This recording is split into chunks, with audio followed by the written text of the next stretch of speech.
This is my first class. I think that Hi, Marco. the department was supposed to contact you, Miss. Yes, yes, Yes. they did. I So you're have not in a group. no, Miss. We have to find their home, right? All Yes, right, Miss. we'll find their home really soon. Thank you. That last Right. So semester. right, Yeah. right. So you now introduce yourself to us. Okay, Miss. Just before I do that, can I just welcome to the family? Thank you, Horiel. Um, Miss, I just want to say, was any of the criteria goal oriented, or any of the criteria was based on having fun or making this thing as entertaining as possible? Because that's the group that I would love to join. Anybody want to answer that? Philip's team is full. Philip's team, Philip. Philip? Oh boy, that was Philip. That was That Philip's. would definitely be Philip. Well, Marco, let's see what Philip has to say. Because you see, you're leading towards that group. So tell us about yourself.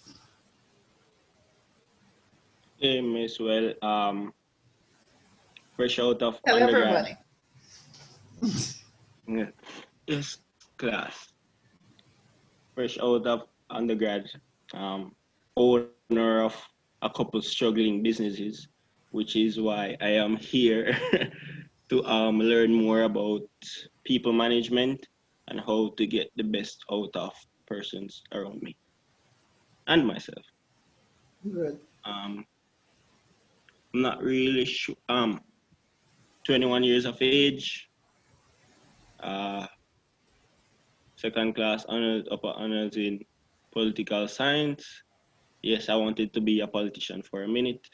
Realized that it wasn't for me. And yes, Miss, I guess that's me. Tell us about the fun part. You are interested in being in a group that's about fun.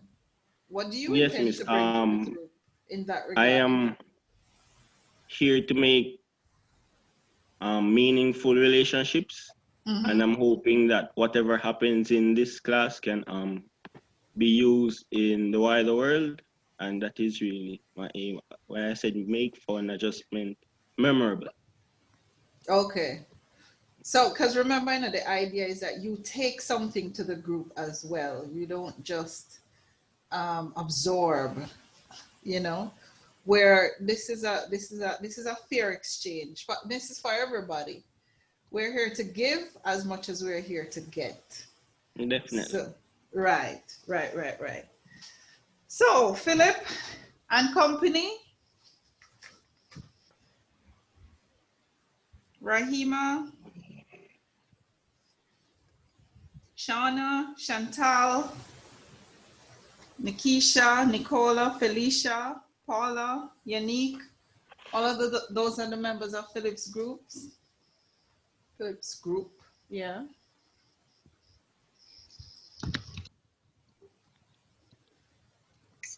Yes, miss. Yeah. Are you accepting Marco into your group? I had sent you an email regarding the quota for Oh, yes, you have 9. that, correct. You have 9. Oh, wow. I don't know if this is the group for you, Marco. Oh, make it now. What make it now? What miss up? Yes, what are they? Is there any group with um, less than 8? Excuse me, miss. Yes? There are a few students who have indicated in the WhatsApp group that they're in the waiting room. Oh. um, Olivine? Well, Marco is now the host. Marco, I just am the just host. admit people, just admit all. How is that? You made him host. It had to be. I didn't even press anything on here. Excuse me, guys. Using Zoom as a host is a little bit new to me, so please forgive me. So how do I get it back? Because Marco, make Sophia Morgan the host, please. Is it because you just started talking? Shouldn't have been.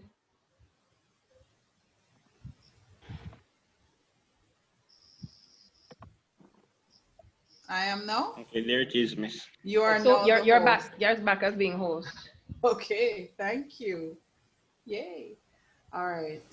So did you include everybody? Did you bring those Yes, people in? miss. I added everybody. My one act as host. Oh. So include everybody. All right. Everybody, Marco has started working.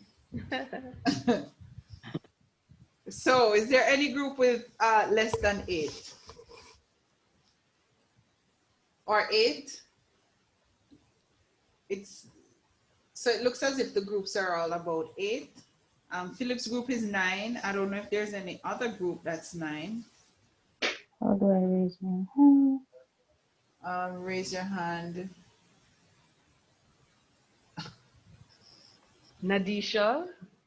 Yes. Are you hearing me? Yes. Our group has 7. Okay. Nadisha. Okay. All right. So Marco, by virtue of numbers, it appears you would have to join Nadisha's group.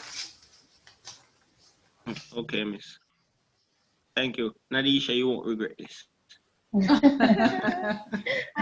It's true. Yeah, that's true. That's true. All right. Hello. Huh? Okay. Are we good with the groups now, everybody? Yes, miss. Okay, great. All right. Good evening. I'd just like to tender apology for lateness for Latoya Chambers. Okay. This is Sandra Williams speaking, and I would also like to tender an apology for absence for Andrea Alan. Alan. Okay. Okay. Hi, good afternoon. Hearing me? Yes, I am. Hi, Shireen. Okay. This is my first class. I got into the program last week, Tuesday, but I'm also in a group. Oh, you're already in a group? I'm part of the WhatsApp group, so we got together and found in a group. Oh, okay. What group are you in? I am in a group with Michelle and Jennifer, Mm-hmm. Camille. Mm-hmm. Did you know them? Did you know anybody before? Just curious. Did you know anybody, any members of the group before? No, I didn't know anybody before. Oh, okay, okay. So you just initiated and established your link and found a group. Miss? Yes? Hi, it's Michelle here. I have my group and I have selected the topic that we would like to discuss. Okay. It is conflict. All right. Thank you. All right. All right. I'll take the other request at the end of the class. All right, guys? Or you can put it in the chat or something. And Olivine, if you see it, you can just make note of it, please. Thank you. All right.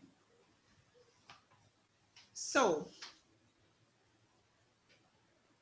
let me find my screen.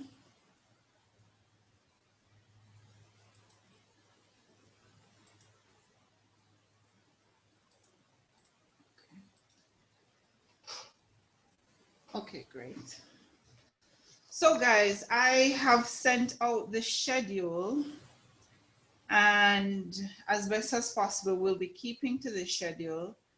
So today we're supposed to be getting into the matter of what really is group dynamics or groups, group behavior, and also we will be exploring the topic of experiential learning.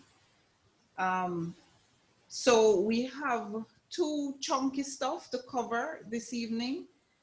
And secondly, I would like to go over the assignments very quickly. I'm not so sure if you got a chance to read through them carefully. I will allot some time each week to for questions on the assignments, because I know it's a kind of chunky document. It's a few pages here. I'd like you to meet with your group, go through the assignment sheet very carefully, and make sure you understand what is being asked. And write down your questions and please pose them to me in class. So I'll devote some time each class for questions on the assignments. I'm saying this because I know that because some of these assignments are due pretty late, persons tend not to look at them, not to read them, not to give them the kind of attention they deserve. And in the end, you're really scrambling. So if you don't bring it up, I will bring it up, because I want you to really pay attention to this so we don't get into problems later. Because as you guys know, this is 100% coursework. You're not getting an exam, a sit-down exam at the end of the day. You're getting 2 small quizzes, each 20 questions, and in the end it's 20 points. It's about it's half point for each question. And I have the dates indicated. They can change. The dates I have here can change. I don't see any reason to. That we may need to change them. But just to let you know that although I have this schedule here, we can still be flexible as the need arises. All right. Any questions at this point, guys? Are you seeing my screen? I have one question. This is Sandra Williams. I wasn't able to upload mine on the site, so I sent it to you by email with a very nice little note asking you to consider accepting it for me. So I'm the specially admitted student, and so everything is not ironed out for me as yet. Oh, okay. So okay. I don't have access to the site. Okay. Oh, yes. Right. But are you in the WhatsApp group though? I am. Okay, great. Miss Morgan? Yes? Hi, so I was just talking on my work email, on my work Zoom a while ago. My name is Chantal Artwell, in case you were looking on the list and didn't see that name. My apologies. Oh, yes. All right. So you are in a group now, Chantal? I'm in a group with Michelle. I spoke before, but I was speaking under a different name because I didn't realize I was under on my Zoom account for work. So I didn't realize that. Oh, so you're saying you have found a group. You're in a group. No, I'm saying that I would have spoken before, but they didn't recognize the name because the Zoom name was... Right. Okay. I see what you're saying now. Listen to me. Bear with me, guys. Just give me this week to fully get into Zoom. As I say, I've never hosted this larger meeting and sharing files and stuff, so I'll get with it very soon. It's a little bit different from the Blackboard setup, but not much. So we'll make the best of it. But so far, are you comfortable here on Zoom? Are you comfortable? Yeah? Okay, I'm gonna take that as a yes. I'm gonna take that as a yes. Yeah, Zoom is either good for me. Either of them is good for me. Okay. It's just that I understand that the Blackboard kicks people out fairly regularly. And we wouldn't want that. All right. So, I may want a breakout. Olivine? I may want a breakout. All right, when I get to that, because I do have an activity. And again, guys, please bear with me. I'm trying as best as possible to include some activities.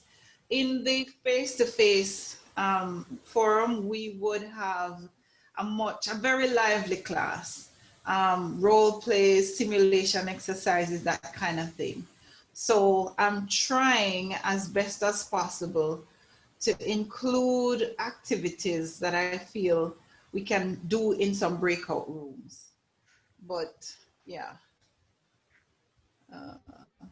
I'll let you know, Olivine, when I have it. I have it on my screen, so we'll see how that goes. All right, are we ready? Yes, we are. Yes, we are. Oh, this is it. This is it. All right, guys. So we are. Can you change the presenter view on the presentation? Okay. Change the presenter view. You can go to slideshow and just start from beginning or slide 2 at the top. Okay. At the top of the ribbon, you should see slideshow to your right. Okay. A little higher, a little higher. Are you seeing what I'm pressing? Yes. So to the right, you just went over design. So just go over to slideshow. Design. You're right. Oh, yes. slideshow. Yes. And then you can start from current slide. Let's start from current slide. Oh. Thank you. Oh gosh, guys, this is a fun learning experience for me. Thank you. All right. And please make sure you stop and, you know, if anything is going as it should, just let me know. All right. Try to be as interactive. If you have any questions, you know, let me know. All right. It doesn't really feel good to be sitting in a room all by myself talking at all. By the way, is this being recording? Yeah. Recorded? Okay, great. So yes, guys, we are jumping in. This is a real introduction. Somebody's waiting to be added. Oh, where do I find that? In participants, and you should see the person waiting at the top. Participants. Yeah, I'm in part. Can you see what I'm doing, guys? Not that. Are you seeing me? No. Admit all. Yes, admit all, more than one person. Okay. All right, they're waiting room. You could remove the function so it doesn't, so it stops the waiting room seeing that the session has started, or you assign someone co-host so we can assist. Oh, we were doing the co-hosting thing, but we weren't so sure how that goes.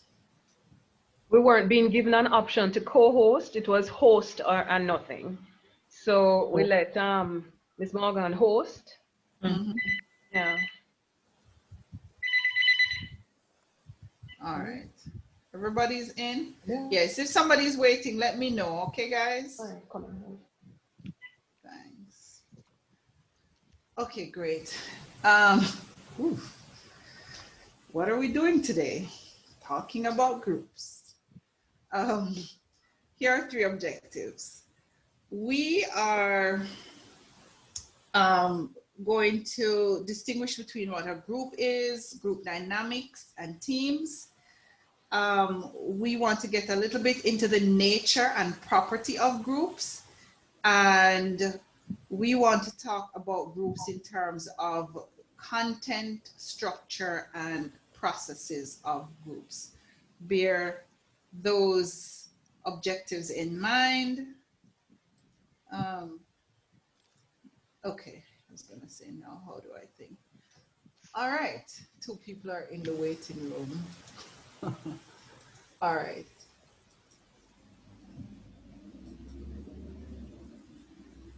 Why when I say admit all, it doesn't, okay. Yeah, okay, good. All right.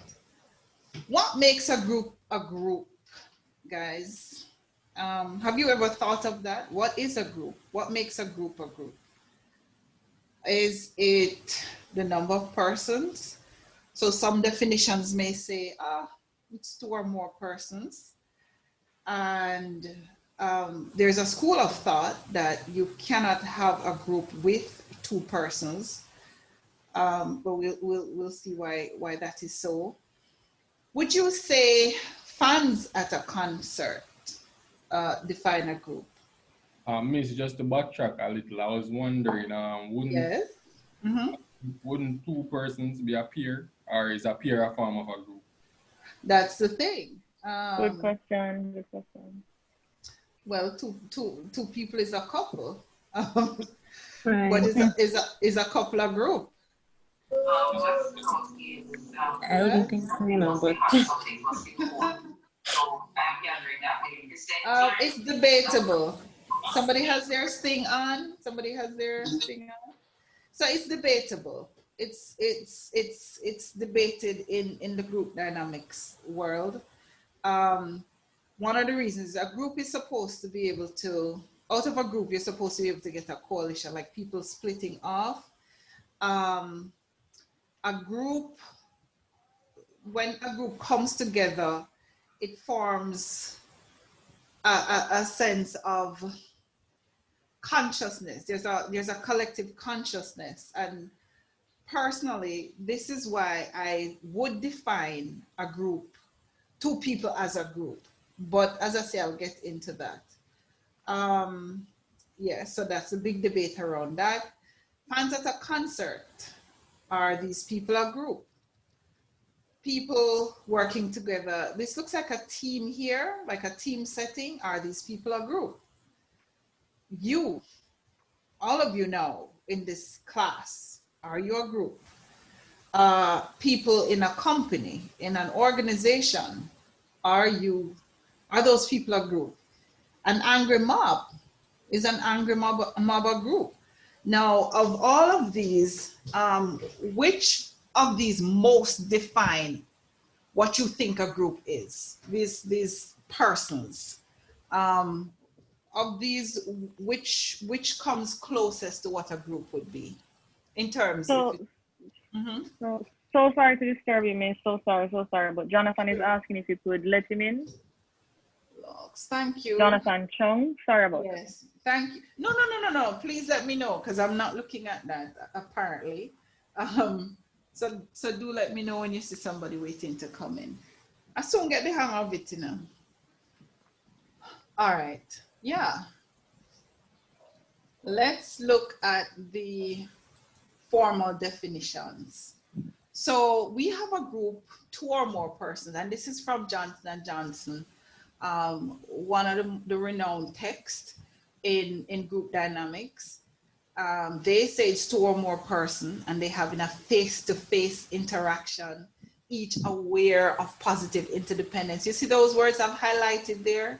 Strive to achieve mutual goals, aware of each other's membership, aware that we, oh, that's OMT. Hi, OMT. Yeah, sorry, yes. Oh, was it you were just hearing? Sorry. 2 or more persons again, in this definition, who interact with each other. There's common goals, somehow interdependent, recognize that they belong to the same group. So yeah, as I say, I've highlighted some of these words. As we realize, groups have a quantitative element, the persons, the number of persons involved, and there are also qualitative elements involved in defining a group.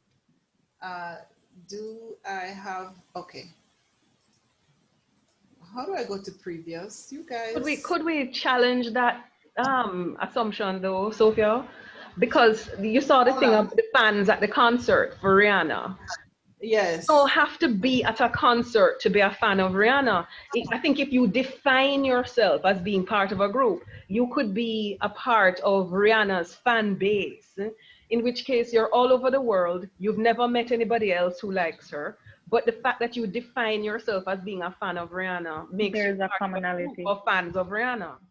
Right. So all the people, it doesn't matter where in the world you are, but once you define yourself as Rihanna's fan or part of her fan group, do all those people who define themselves as such, does that make them a group?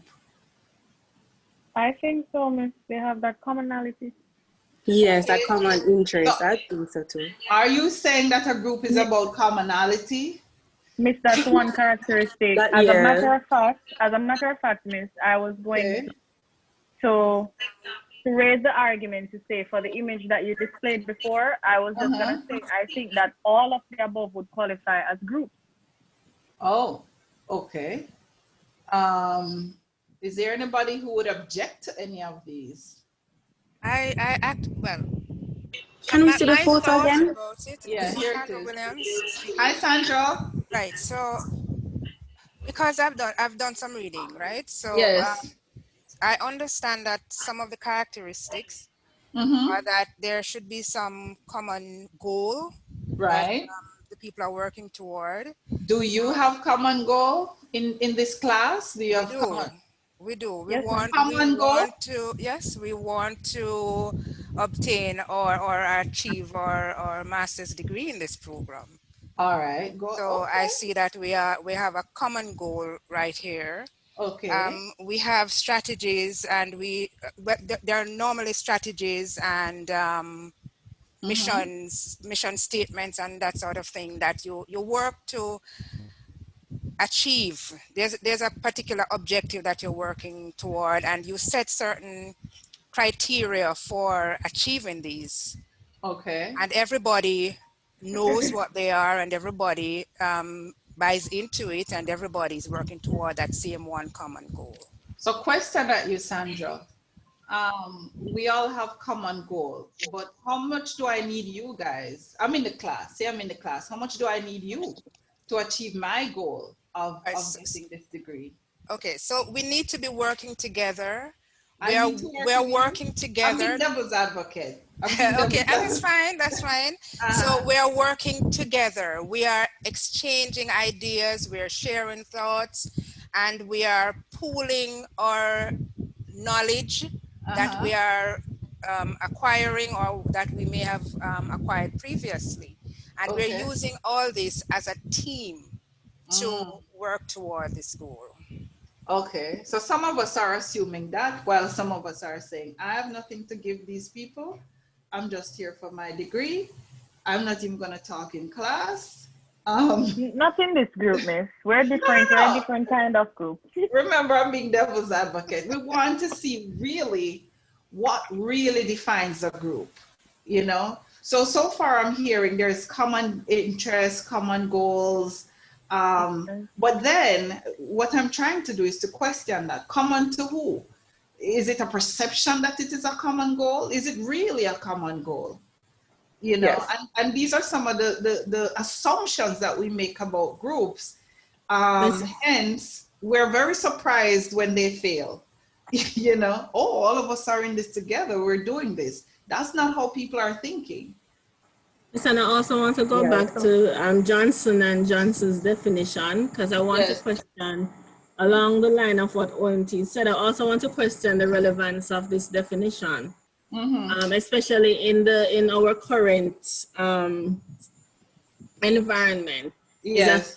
The definition including a face-to-face interaction, is it really relevant anymore in our context? Very good. Very good. Yeah. Face-to-face. This is very debatable with the advent of virtual. COVID. Yeah. But are we in a face-to-face situation now? If what degree? If we want to be. If we want to be. Okay.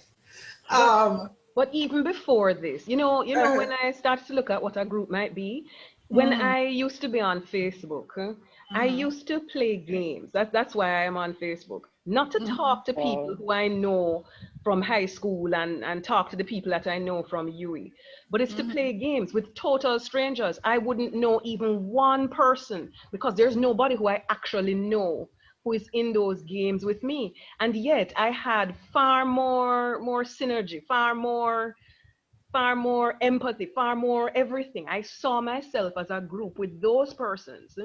I would update the HRD page, I would do all those things, but I was not really a part of the HRD page. But when I'm playing a war, when I'm in a war game, when I'm in something like that, I'm actually the leader of the group, you know what I mean? And I'm strategizing, I'm doing all those things. But what I'm saying is that, so you don't even need to know anybody at all in your group. Your group could be hundreds of thousands of people. It could be all sorts of things. And you know, you have a few people. So for instance, I think that this class, not one person here knows anybody else. Nobody, you don't have two people sitting in any room together. You don't have anything like that. But this group is far more cohesive than many of the other groups that I have seen sitting in a face-to-face class. So face-to-face here kind of qualifies the interaction, but I think the emphasis here is on interaction. Can I say something? Sure. Shireen here. Could it be that a group is a group based on, let's say, it's time specific? So at the Rihanna concert, all the people there would be considered a group. But when they leave the concert and go to their individual homes, they are no longer a group. So, but Shireen, they are part of another group at that you're time. a fan of Rihanna, you don't have to be at this particular concert. You just have to like Rihanna and define yourself as being a fan of Rihanna. So I'm looking at it in the sense that I'm not saying this is my actual standardized belief, but I'm saying you're at the concert probably because, hey, this is a big concert and everybody is going. You're not necessarily a fan of Rihanna. You really don't know Rihanna's music, but you're going because it's the hype. It's the big hype now. So at the concert, at the venue, at the event, you are a part of that group.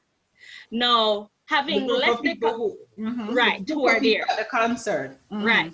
Having left the concert, you're like, nah, she's not all that. So you're no longer a part of that group. Okay, so there are two groups here. There's a Rihanna fan club group, and then there's a group of people who went to the concert. There's the group there based on, what's the word again? The people who went to the concert. Based on convenience, yeah. Right. So then group then can take on a different meaning depending on maybe purpose, or it can be a group of convenience. Yeah. And there are groups within groups within groups. What's that movie? Inception. Sorry. Is it Inception? Where you have like a dream within a dream within a dream. Yes. It's Inception. Yeah, Excuse me. Inception. Yes? Lauren, sorry to interrupt again.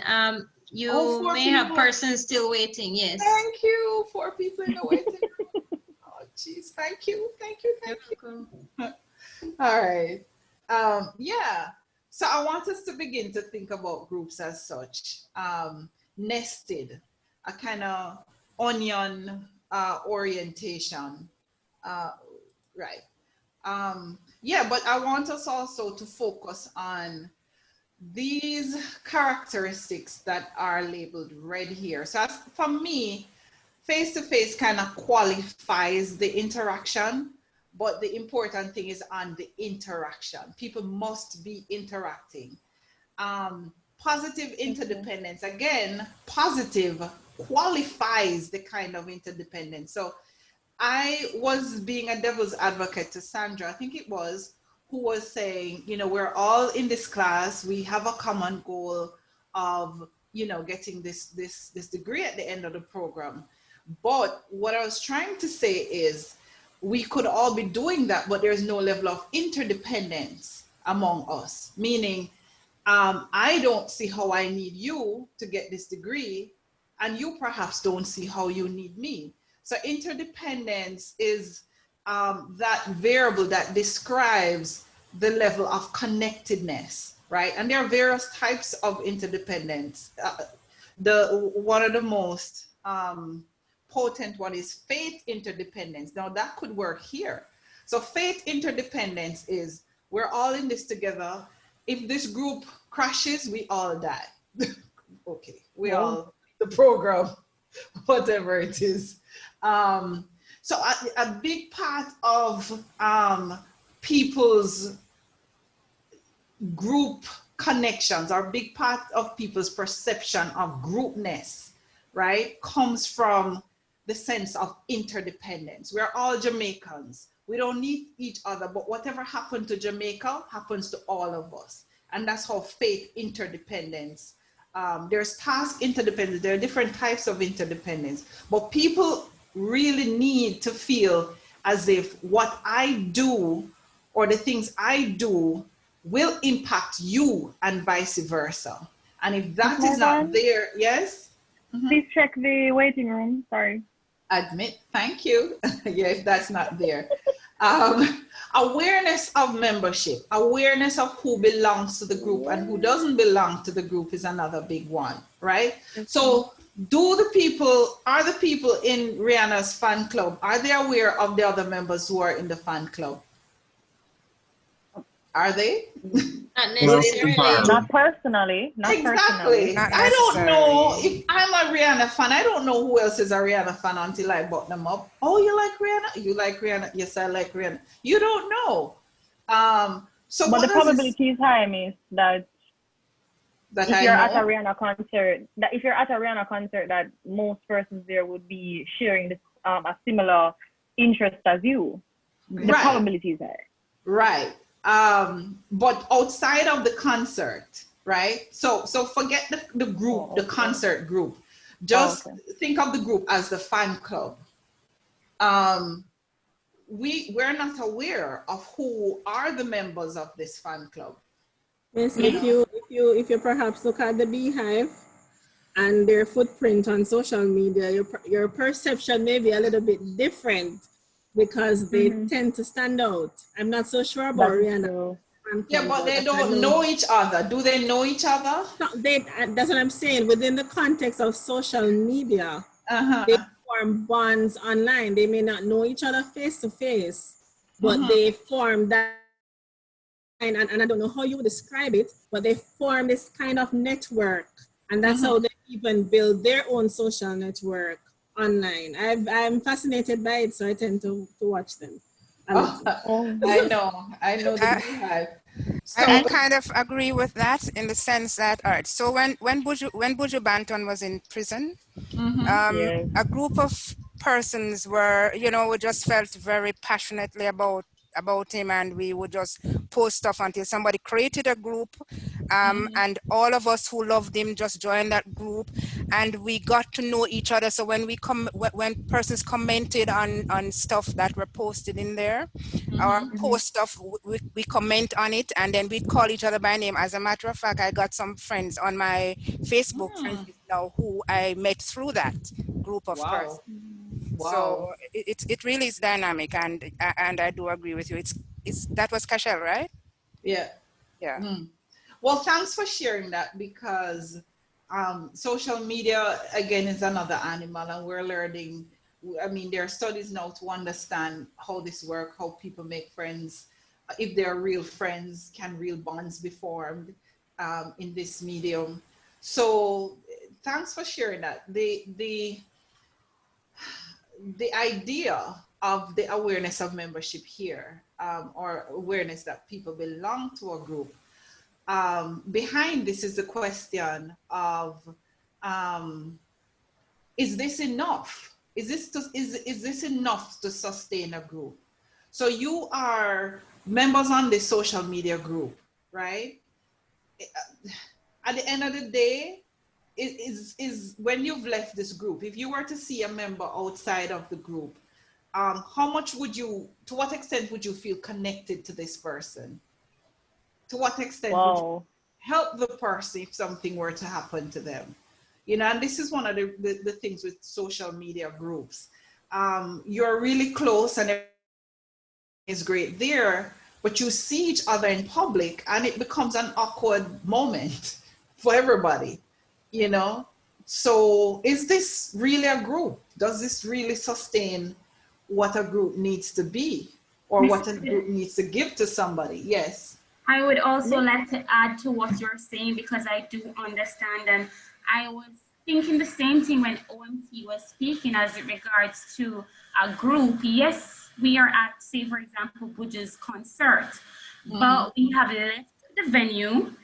I am here in Jamaica. The others are gone back to the United States or the UK, right? And the first sentence, it says that 2 or more individuals in a face-to-face, but let us not even focus on the face-to-face, but interaction. After we left the venue as a group of Ujibantans, what would I say? Fans, right. After we leave, there is no longer any interaction after the venue because I don't know you. I am in Jamaica, you are in UK, there's no sort of interaction. And I am not familiar, I'm not aware of you because we were just at the venue and we left. So are we still a group after the venue? But I would say yes. You belong to a group of I would say yes, you're supporters. Buju Banton's fans. And the thing is, you're talking about the concert, and I'm talking about the concert with my friends and things. But we're talking about the concert. We're doing the same things. But OMT, you and I are not interacting after the concert. Yes, you're interacting. If I could. We're advancing Buju's esteem and his fame in the world and that sort of thing. Right. Might not be doing it So together, but we're doing the same thing. Right. So the group maintains, and we still connect. We talk to each other on there. And for those who may get to know each other a little better, we message each other. That's what we do. So I understand. The communication is maintained. Sandra, I understand what you're saying, but my point is, are you and I and OMT, we both went to Buju's concert, right? We are both fans of Buju. You and OMT are in the group. I am going back to wherever. I am not in the group. I am not interacting. I don't know you guys. I was just at the concert. However, am I still considered a member of the group? I think the question I would love to ask for that, in response to what Michelle is saying, is that does being in a group necessarily mean that there is a great level of familiarity or friendship that is created? You may interact. You may interact a lot, whether it be social media or online, but does that mean that we're friends? Does it mean that we're familiar with each other like that? So what if there is no interaction at all? Do we need I think that's what Michelle is saying. What if there is absolutely no interaction? No, the interaction will be at the concert. Yeah, man. The interaction will be at the concert, which is where the common thread is. The commonality is between us. After the concert ends, there's nothing that bonds us. There's no longer a group, so you're a group. Right. That is what I was saying initially. So the group is time specific. Right. Let me clear this up. So, all right, I think I'm hearing two things. One, there's a group being formed. These people like Buju Banton, and there's a concert. Having gone to the concert, are we still friends? Is there still interaction? From my understanding, there would be still interaction because you're going to go back to your social media group that you formed and you're going to be typing, oh, Buju concert was so great. You go to the next one.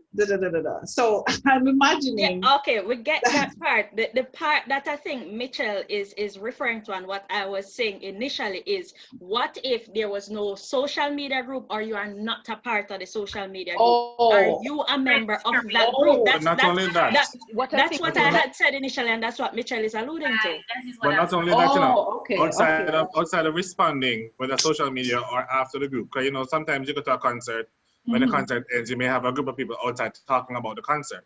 But I think other question would be, outside of the concert, outside of Buju Banton, outside of Rihanna, are we going to talk about anything else? Is there anything else? No, because we're not interacting. I don't know you. I won't see you again. So I kind of don't. Buju Banton. So when I think about the concert or posting on social media.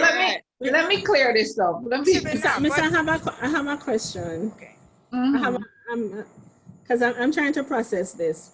Yes. Using the different examples that we've gone through, let us go back to the Jamaican example that you used. Right. Where you're saying Jamaicans tend to identify as a group whether or not you're in Jamaica.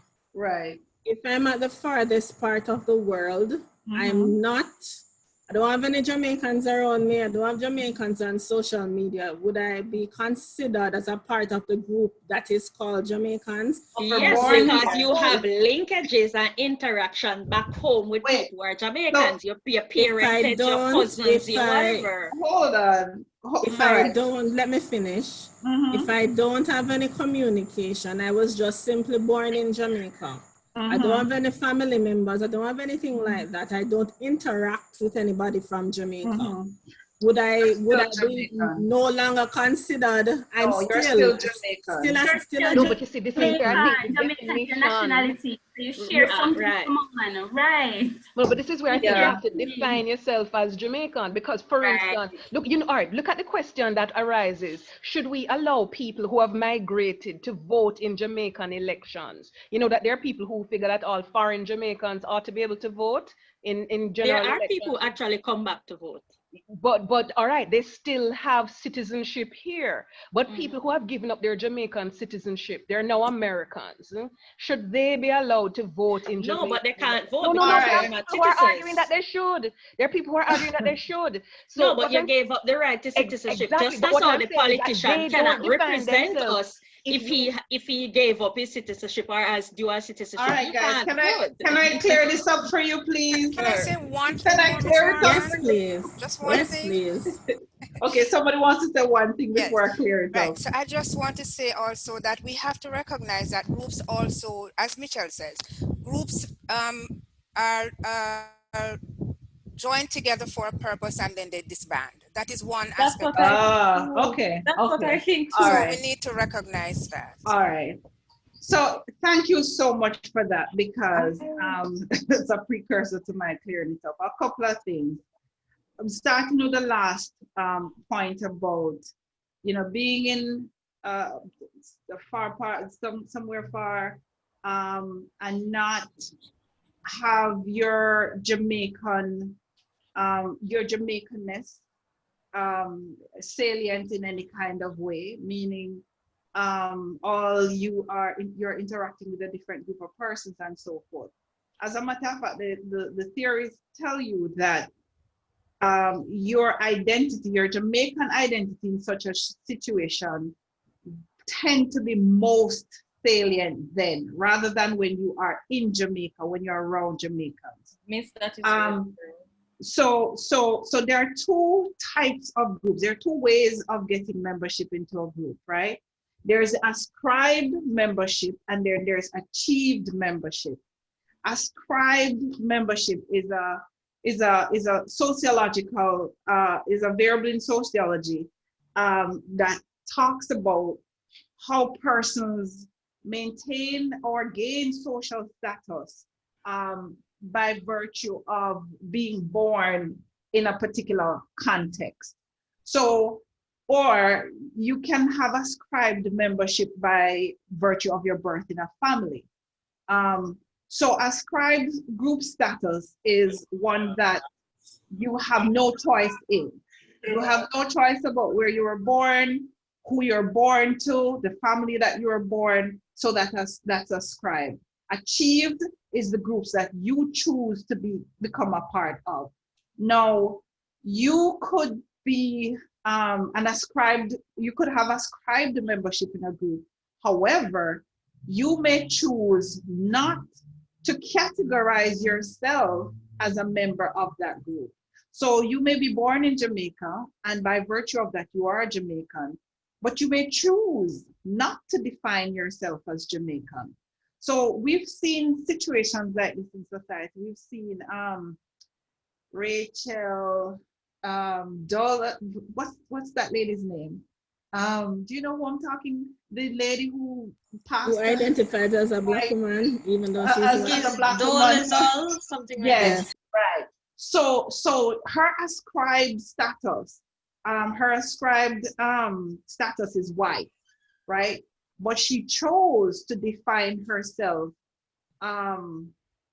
as black, and you saw the result of that.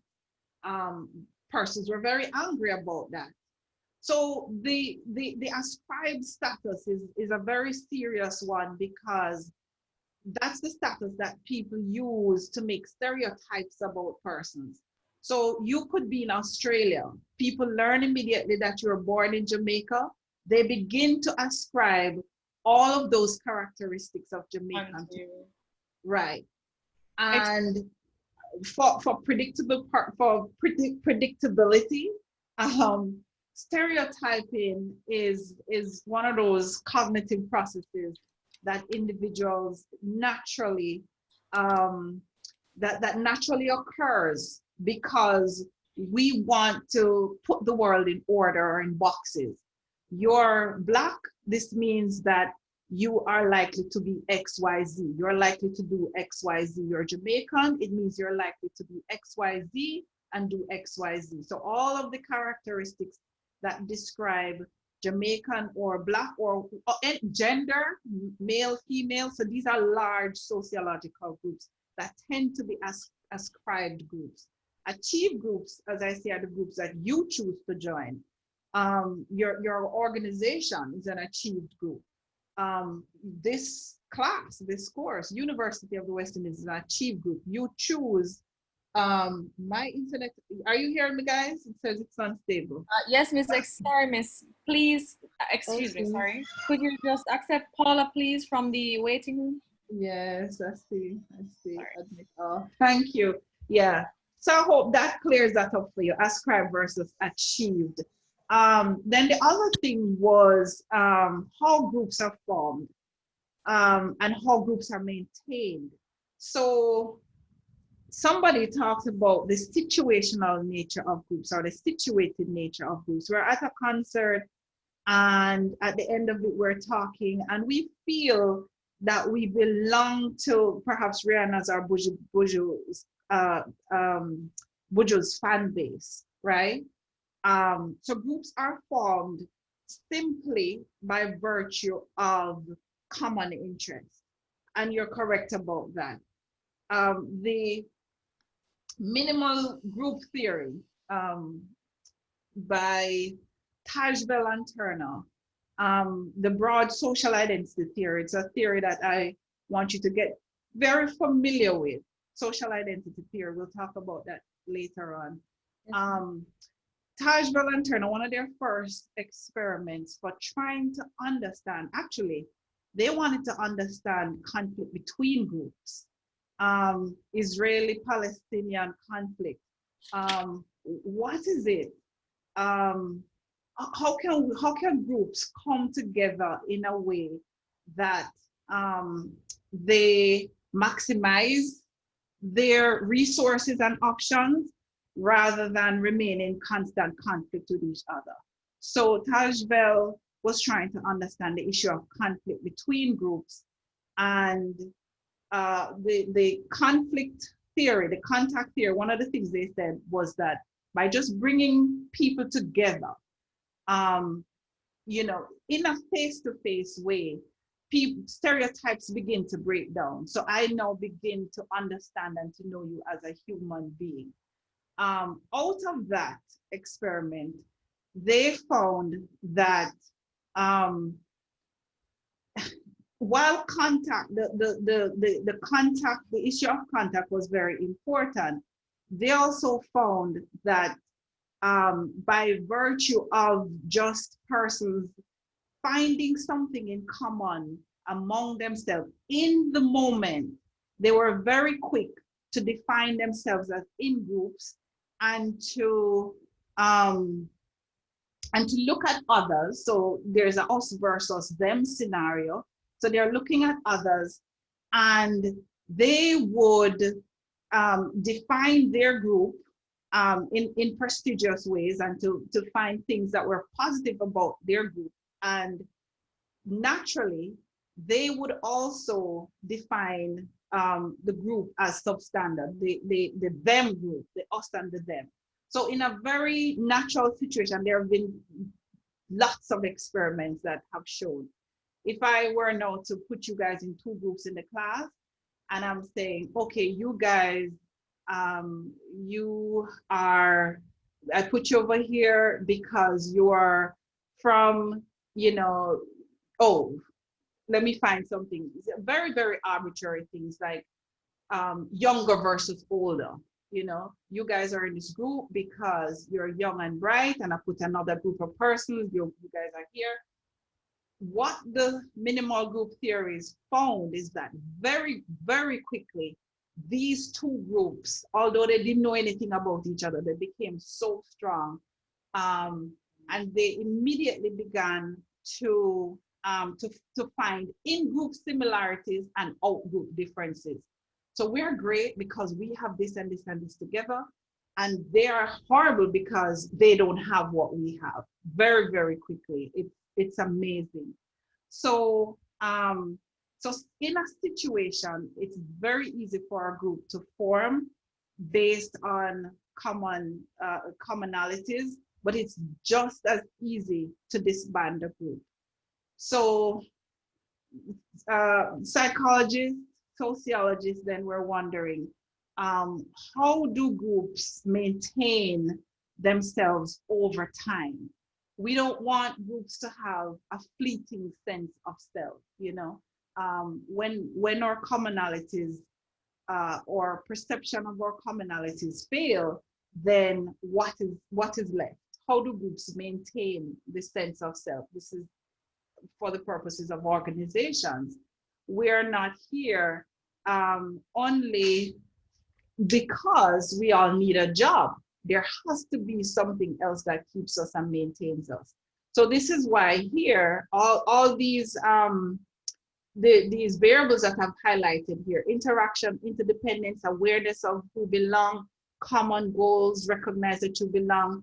When you put all of those variables together in a qualitative way, groups tend to form something or a phenomenon that is greater than itself. So this is what group dynamics is about: the study of the complex interactions which occur in a group, which account for the phenomenon where a group takes on characteristics of its own that are quite different from the individuals that make up the group. So yeah, and that's Kurt Lewin. Did any of that make sense, guys? Perfect sense, miss. Perfect sense. Right. So the reason I went into this discussion with you, though, what is a group and stuff, is because I want us to reflect on a group that's very important to us, our organization. And, you know, we're going to be studying ourselves in this class, right? Because we want to understand in a subjective, objective way. You know, we are the mad scientists, you know, kind of studying ourselves to understand ourselves in other groups. The organization is the important group here, because all of us work in organizations, or for Marco, who is building an organization. So he's an entrepreneur, so he's looking at how to build his organization, and some of us are looking at how to manage people in organizations, or how just to be a good team member or group member in organization. That's why we're here, and this is why this course is. So in trying to do that, all the reason we're doing, you know, this kind of discussion is for us to really reflect on the extent to which people experience a sense of interdependence in groups, in your organization, right? The extent to which people are aware of their belongingness in an organization. One of the things that a group provides for persons is a context of belonging. You know the song, "Hey, don't you want to go," where everybody knows your name, where, you know, it's an innate human need to belong, to feel accepted, to feel included in a group. So belongingness, guys, is not necessarily about, you know, knowing that we're all a part of the social media group. When we interrogate our needs or deep psychological needs of belonging, will a social media group fulfill that need for us? Belonging, it's knowing your name, you know, caring about you, respecting you. These are the variables that you know, studies have shown that are important for esteem, because belonging provides people with a sense of esteem. People who feel marginalized or excluded from groups, right? It affects their sense of self or their self-esteem. So self-esteem is tied to your attachment to a group. If you feel excluded from the group, you feel like you don't belong, you feel marginal, nobody cares about you. In short, you don't matter.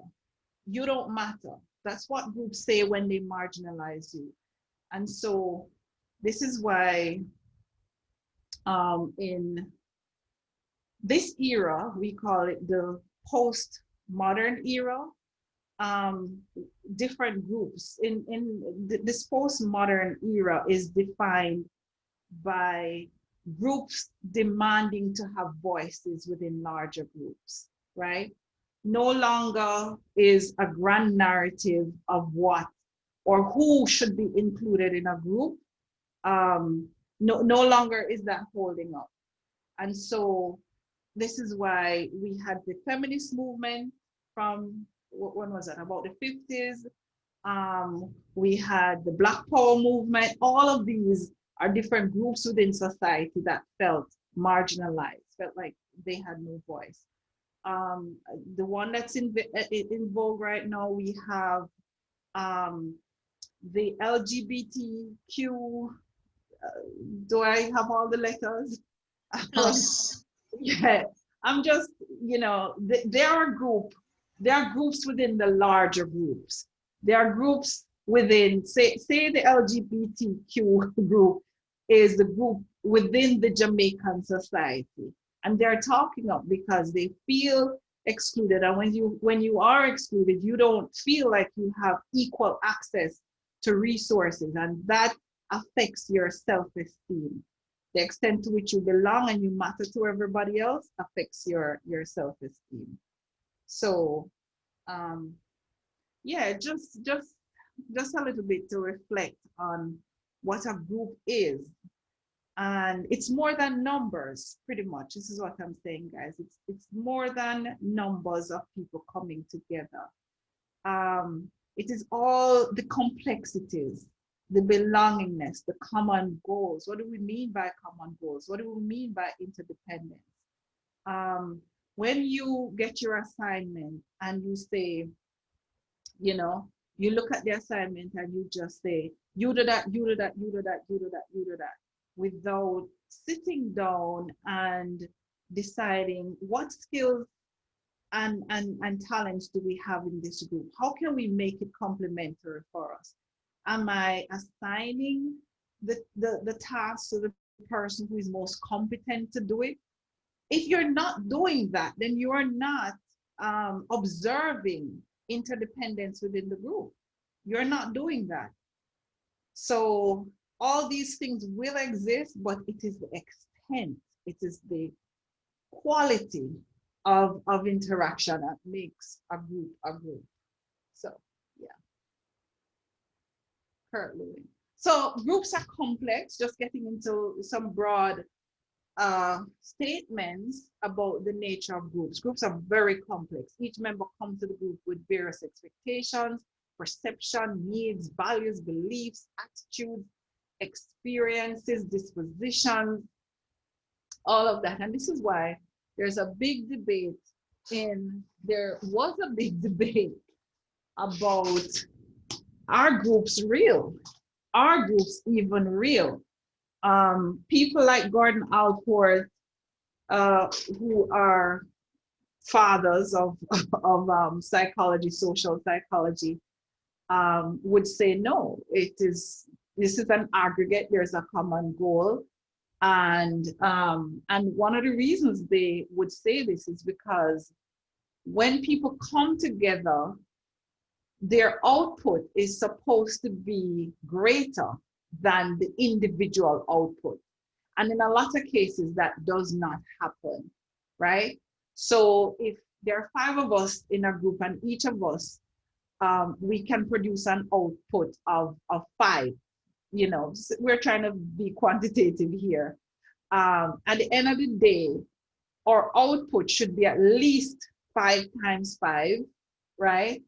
Or more, right? The synergies among us should have us producing more than 5 times 5. But research has shown that this is not so in a lot of cases. And so this is why I think it was Alport who says, when very smart people come together, what they make is one big nincompoop. That's almost verbatim in his quote. Why would he say that?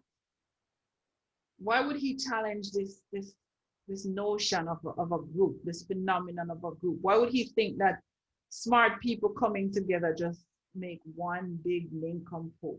Why? Well, anybody? Groupthink, miss. Groupthink is one of the phenomena that we observed. Also, yeah. Yes, persons come with their opinions and they're sold on their opinions and their beliefs, and they hold to it, and they find it difficult to relate to the views and opinions of others, and to try to merge them and produce full output, because everybody pretty much wants to lead. Yeah. So, and this is it. We're going to be understanding in this course, even through the coursework project that you do, what are some of the processes that occur at the different levels. So groupthink is a group process that affects the group. It is what happens in a decision-making scenario, right? Where there's perhaps a very biased leader. The group isolates itself from others, and therefore it's not open to information that could shine light in terms of the decisions that they're making. And so the decision ends up so bad, so catastrophic, really. The example, the groupthink, the terminology groupthink came out of the study of the Bay of Pigs invasion. Any history scholars here? The Bay of Pigs invasion, that rings a bell for you? Any history people? Hello? Hello? Are you hearing me? Not I. Yes, Miss. Is that Guantanamo Bay? Is that Guantanamo Bay? That's the Cuban. When the US tried to invade Cuba. Right. So they went in, they thought they were extremely strong. Who is Cuba, really, to be any serious opposition? And of course, they were, I was gonna say pleasantly surprised, not pleasantly surprised. And in the end, they were wondering, how could we have failed so much? What happened? And in trying to figure out what happened, Erwin Janis came up with the phenomenon, with a variable called groupthink, and he describes it as. You hearing me? Hello? Yes, miss. Oh, okay.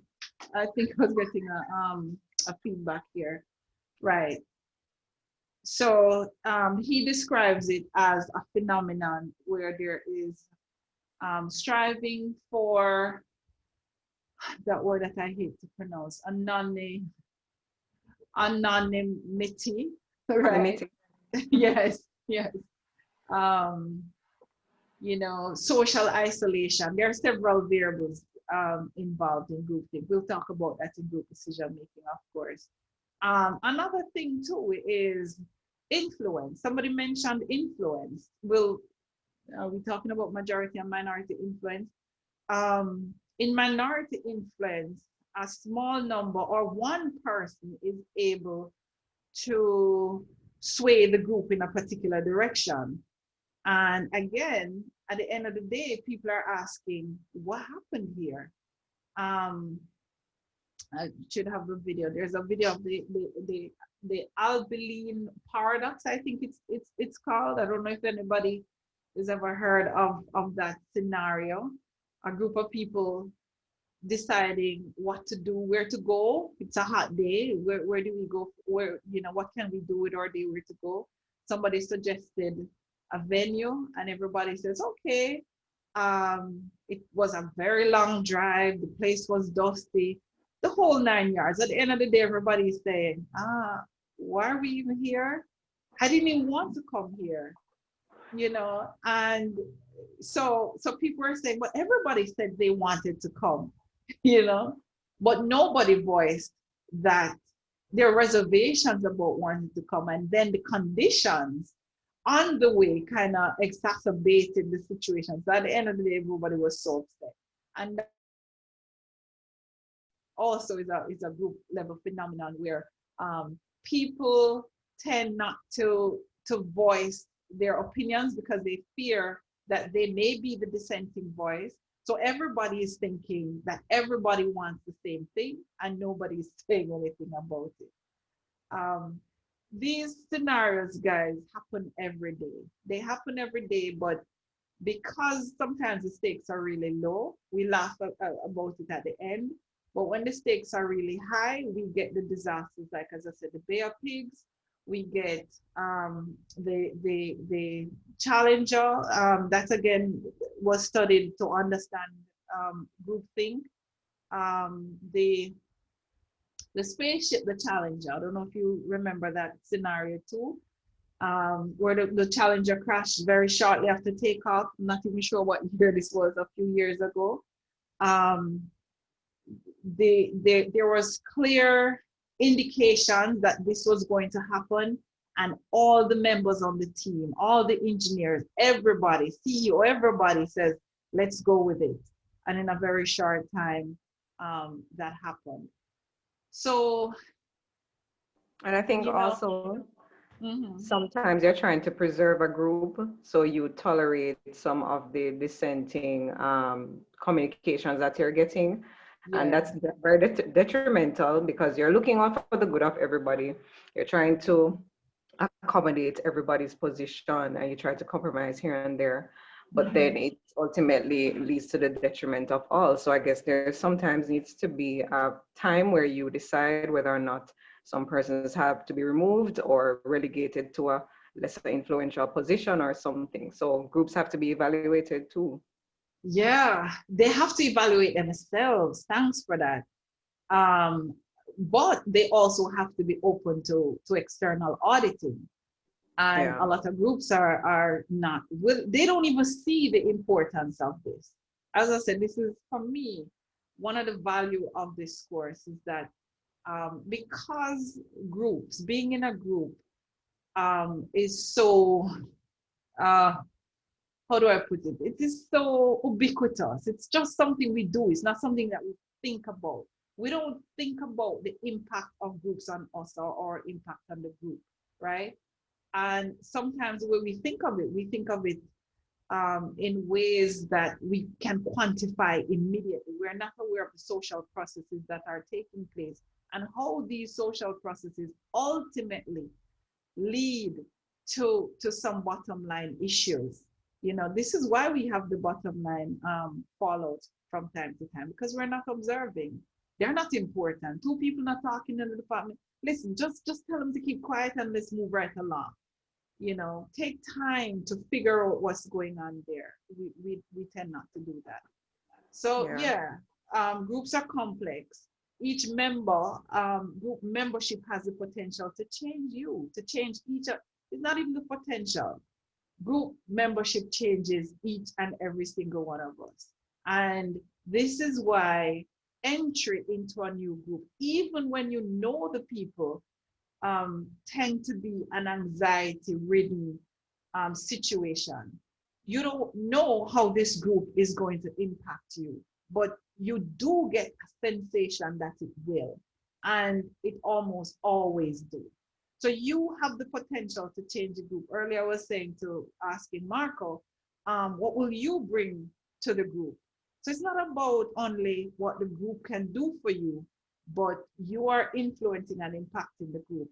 And as I said, we're going to get very familiar with social identity theory, because a big part of how we become to know who we are is through groups or group identity. I'm Jamaican. I'm a member of this cohort. I am a mom, the group of mom, whatever it is. This is how we get to know ourselves. So group membership may be tension ridden. Individuals are often torn between the desire for membership and affiliation versus the desire to maintain individuality. And as I said, the issue of individuality is in vogue. It's a serious one, as I say, and it's tied to this, this zeitgeist, this post-modern zeitgeist, where structures have changed significantly. Societal structures have changed significantly. And when I say societal structures, I'm thinking think gender and race. These now you can decide what you want to be. You can decide, I don't want to be a female anymore, or I don't want to be a male anymore. And this is one of the conditions of this kind of era.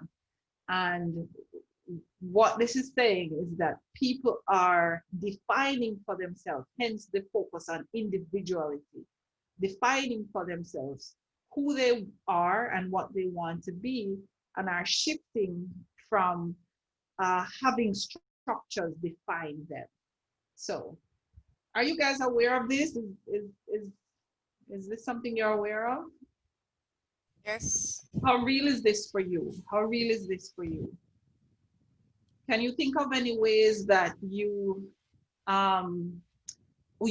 asserted yourself, or we today are asserting ourselves as individuals rather than having structure, say even the organization define for us who we are and what we're supposed to want and what we're supposed to be?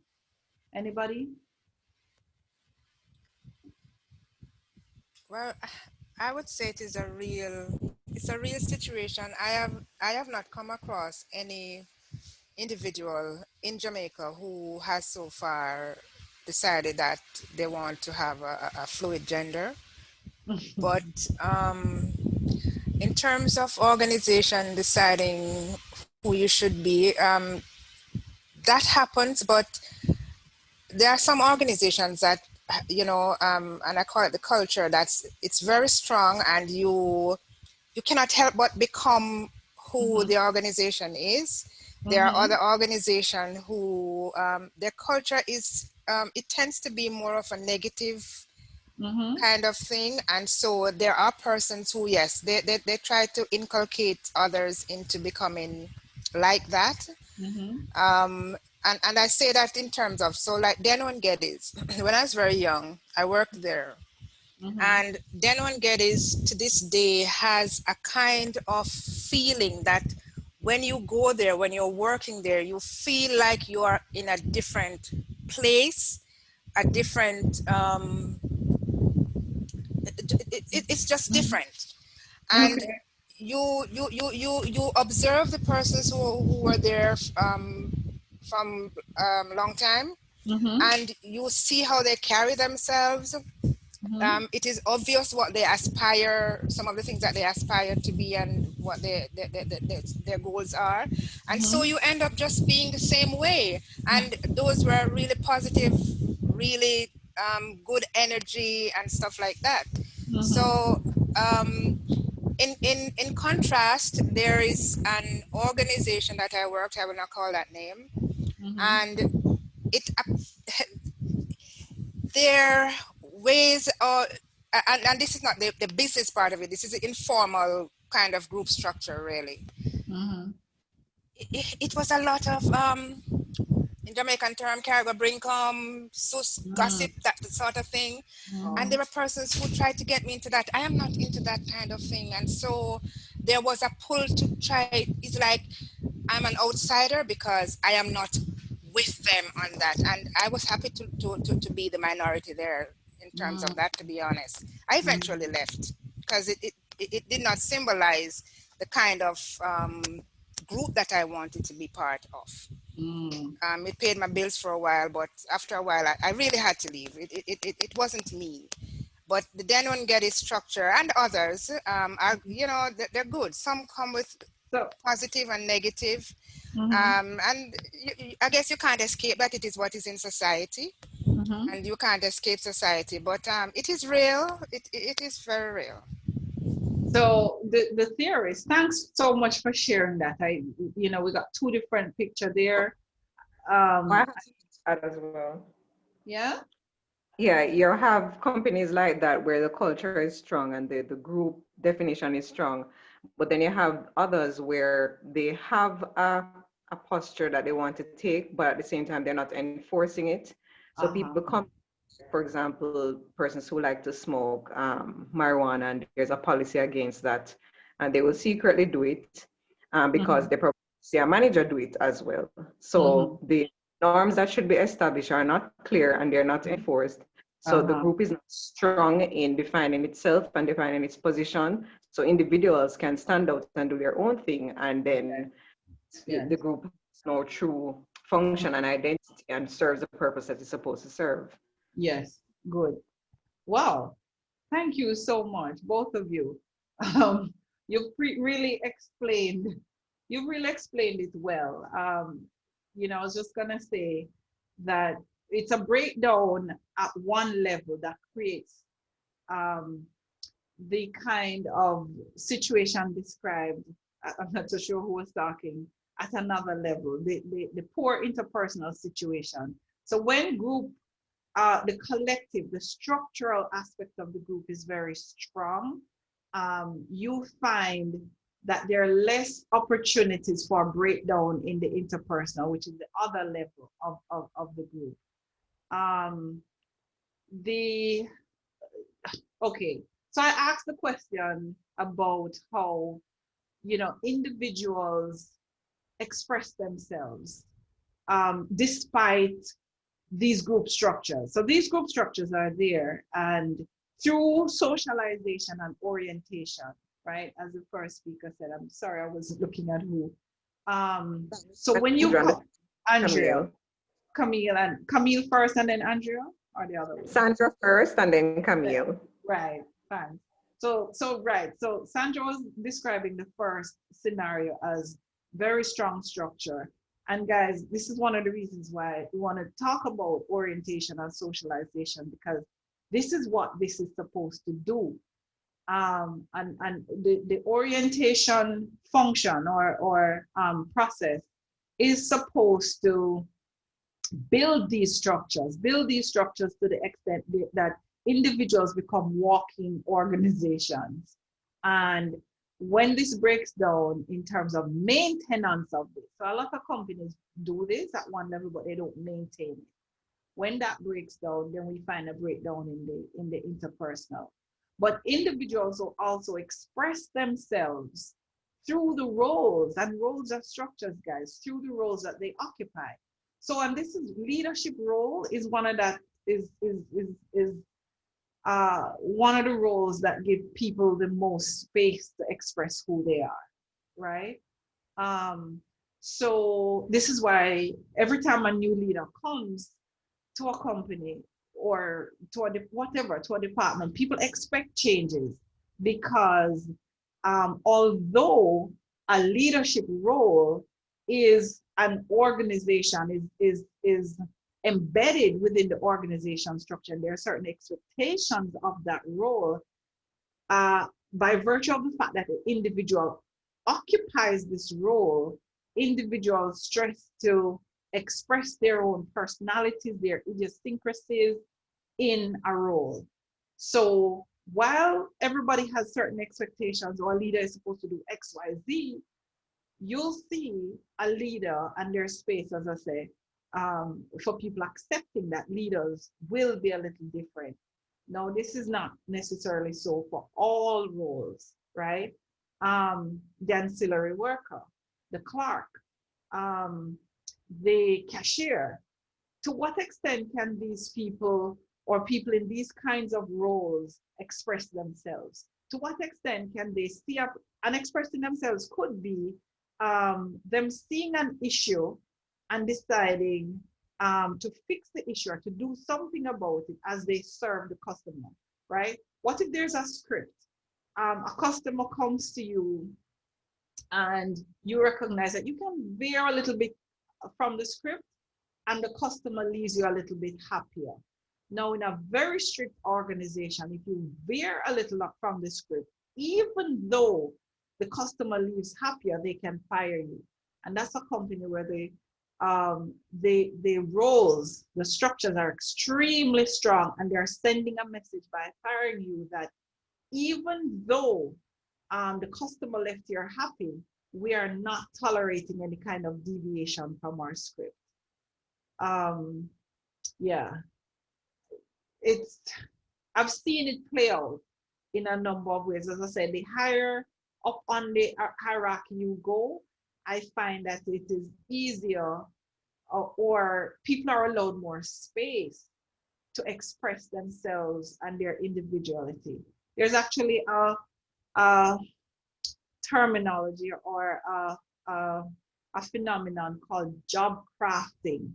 And we find this in the literature on positive organizational scholarship that talks about how individuals, through their own idiosyncrasies, right, craft the job that they're doing in a totally different way. I mean, they're doing the same job, the same job on the job description that everybody did, but what they've added in terms of who they are creates something very different. So while that is great, not every company is open to that. Not every company is open. And this, when people feel stifled in a company, if you are that person who wants to make a difference, when you see an opportunity to make a difference, your company may not value that. They may fire you for that. So yeah, so this is a struggle. This is a tension, guys, that I'm talking about. The tension for the desire for membership. You want to be a part of that company. You want to do well in that company, but there's also the desire to maintain who you really are. And who I really am, when I'm doing this job, you say I must smile with people. I'm a smiler. I'm sorry, I'm going to be smiling with people. It's as simple as that, you know. So groups are living systems. They are greater than the sum of their parts. They influence the individual, and the individual influence the group. So there are different theories that talk about or that explain how groups are living systems. So there's the popular stage approach in Topman's model, forming, norming, storming, and performing. There are also other approaches. Here I've introduced a negotiated approach, right, which talks about or shows that the individual also has equal stakes, or it's more of an exchange approach to forming a group. I don't naturally want to be a part of your group, right? I have to see what you have to offer me, right? And the organization is saying, I have to see what you have to give to me. And so there's a kind of negotiation. We're going to talk about it some more. I'm not going to get into it here. But just to say that groups form, they maintain themselves over time, they grow, and eventually, as according to the Topman's model, they die at some point. Maybe everything dies at some point. We've seen some great organizations, some great companies that we thought would be here with us for a lifetime, and they're no longer here. So I don't know, from an existential perspective, everything dies, I suppose. But while a group is alive, how do we maintain the group? And as I said, we're gonna do some of that. So here are some elements. At the end of the day, the idea is to define, to make a distinction between a group of persons and an effective team, right? So people coming together, anybody coming together may hold the title of a group, right? So we can think of a group from a quantitative perspective. You know, there are some elements, there are some important elements that are there, that are present. Yeah, people are interacting, but do people feel a sense of belonging in this group? You know, yeah, is there interdependence here? So yeah, all of those different pictures that I put up at the beginning are groups, and we can call them groups, but can we call them teams? And what's the difference between a group and a team? And is this where we want our organizations to go? And by the way, guys, I want us to think of all types of groups. We're focused on the organization group because at the end of the day, you're getting this degree to go back and to create better organizations, to create better selves in organizations. But for me, I am a little bit more holistic in my orientation to teaching. So I'm thinking that this information can be translated to all the groups that you belong, your friendship group, your family group, your relationship, you know. So I want us to expand our views of groups. Can your family become a team? Is your family just a group, or is it just a team? Is another close group that you have? So groups, we can see groups on a continuum in terms of their effectiveness. And if we are looking to build a really productive group, then we want to ensure that there are certain elements that are present, must be present: positive interdependence, individual accountability, stroke personal responsibility, promotive interaction and group processing, and social skills. As I say, I think I'm going to get into a little bit of these a little later on. But which one here? Promotive interaction. So yes, there is interaction, but when we're talking about promotive interaction, we're talking about showing care and concern for the members of the group. So apart from interacting, yeah, we're typing, but it's about disclosure, right? Are you disclosing to this group that, hey, you guys didn't see me in the chat room for the past 2 weeks because my grandmother became very ill and I had to be looking after her? Are you going to be disclosing that in the group? Are people going to miss you when you were not in the group? If you weren't missed, how do you feel? The group went on. When you rejoined the chat, did they even care? You know? So promotive interaction is about the extent to which you disclose of yourselves in a way that you build positive and promotive bonds with each other, right? So when you're missing, people notice immediately, because you know, sometimes you can be missing. You don't turn up in presence, not sometimes necessarily physical presence, but you're in the group and you are not there. Do people notice and do people care to ask you, what happened? This is not like you. And we had a conversation at the beginning of the class about validation, right? And I think we were kind of skewing validation to you know, in that conversation. And yes, it does mean a kind of positive affirmation, but validation in general means the acknowledgement of another person as a human being. So when you've left the group for 2 weeks and you're back and nobody says, we missed you, where were you? Nobody noticed that you were missing. Right there, you are not being validated as, you know, a member, a valuable member of this group. Are you guys still here? I'm not seeing you. Yes, we are. Okay, Yes, okay, we I wasn't are. seeing, thank you, I wasn't seeing you. So that's promotive so guys, I'm just saying, there's interaction and there is interaction. Group processing very quickly is the group from time to time coming together and asking themselves, where did we go wrong?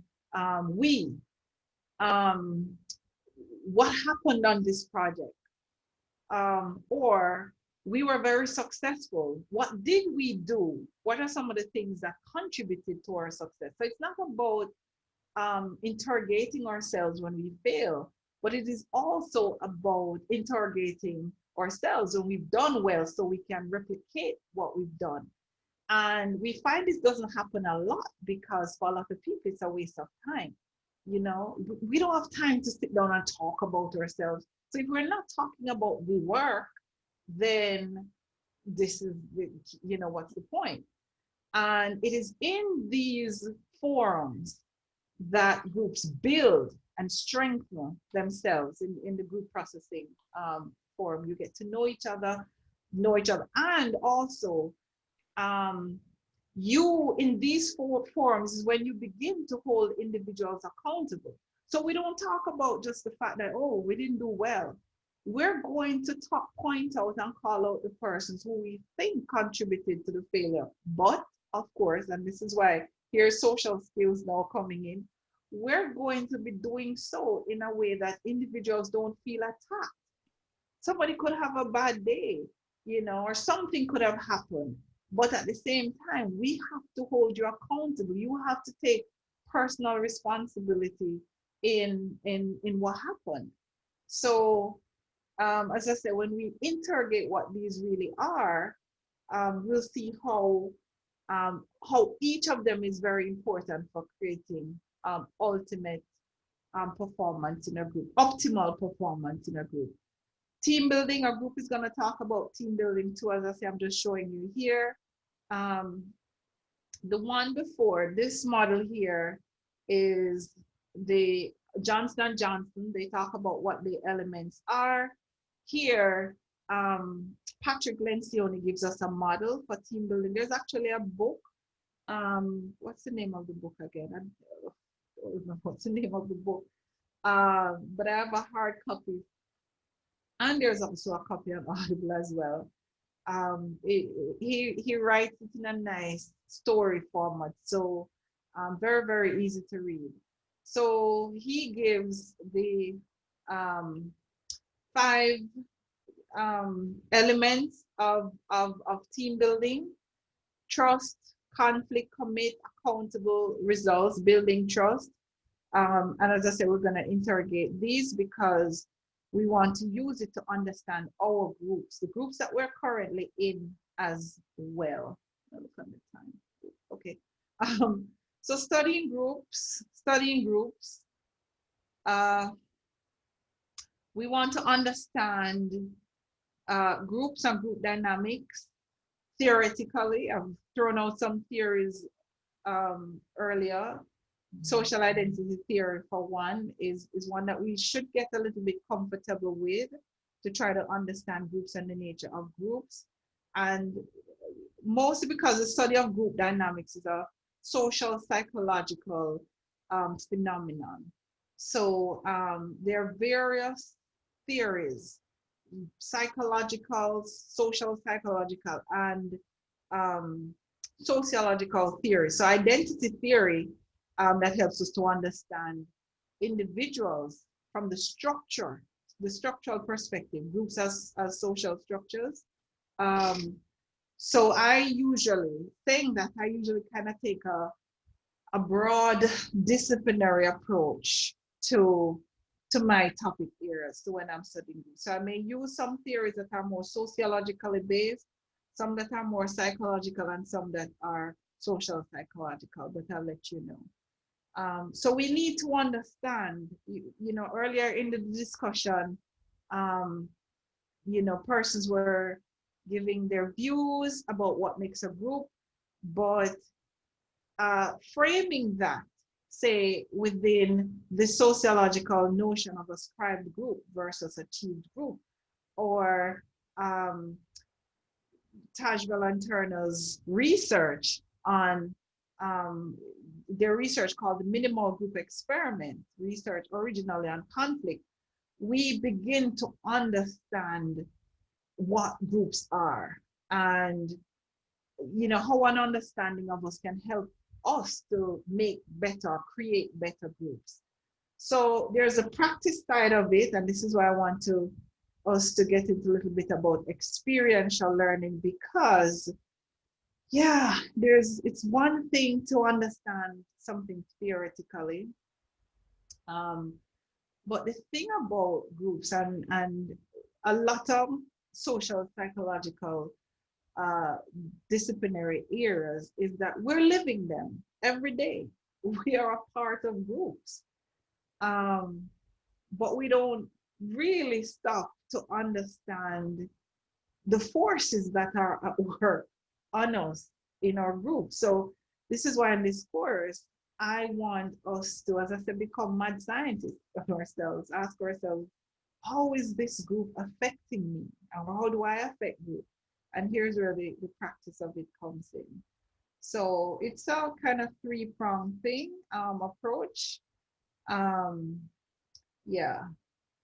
Another thing that I want us to think about too is, earlier I talked about group within a group within a group, the inception story. Here's what it looks like. Here's what it looks like. So theorists have found, or researchers have found, that groups are integrative systems, right? In understanding groups as integrative systems, one of the things they're trying to understand is the points of differentiation. So integrative meaning the organization provides the structure, right, through the roles that individuals occupy, right, and through socialization programs and techniques and practices, right? So we want you to become this organization person, right? And earlier in Sandra's, explanation, when she talked about it, the second organization, the breakdown was here in the small group, right? So if the organization structures are not strong, we're gonna have the breakdown. The small group is where you have the real interpersonal issues, right? And people chatting, people not respecting, people not participating. This is where you're gonna see the breakdown. And at the end of the day, it is the individuals, it is us, people, who make the group. And so I don't know if this phenomenon of people describing a situation that happened to them and saying, it's the company, it's them say, when sometimes we know, we can pinpoint, we can say the manager of that department, but we revert to the organization. We can't stand them. You are one and a part of. Huh? I'm saying you're separating yourself from the organization when you are definitely a part of. Right. So, and this is where the individual comes in, but there's also that notion that it exists outside of us, or that it is not individuals who make up the group, that it is this structure. There's this word that is in my head that's not coming out now. This thing out there, the company, the company this, the company that. So when people think of that, they're thinking of the group as a being in and of itself, right? The group in itself is described in similar terms as people describe an individual. So here, the organization, them, us, the small group, that's you in your departments and so forth. And then there is the I. Yeah. So Kurt Lewin, where am I? Okay. Just a little bit more the background of groups. I think I have an article there on Kurt Lewin. I wouldn't want you leaving a course in group dynamics and not knowing who Mr. Kurt Lewin is, Professor Kurt Lewin is,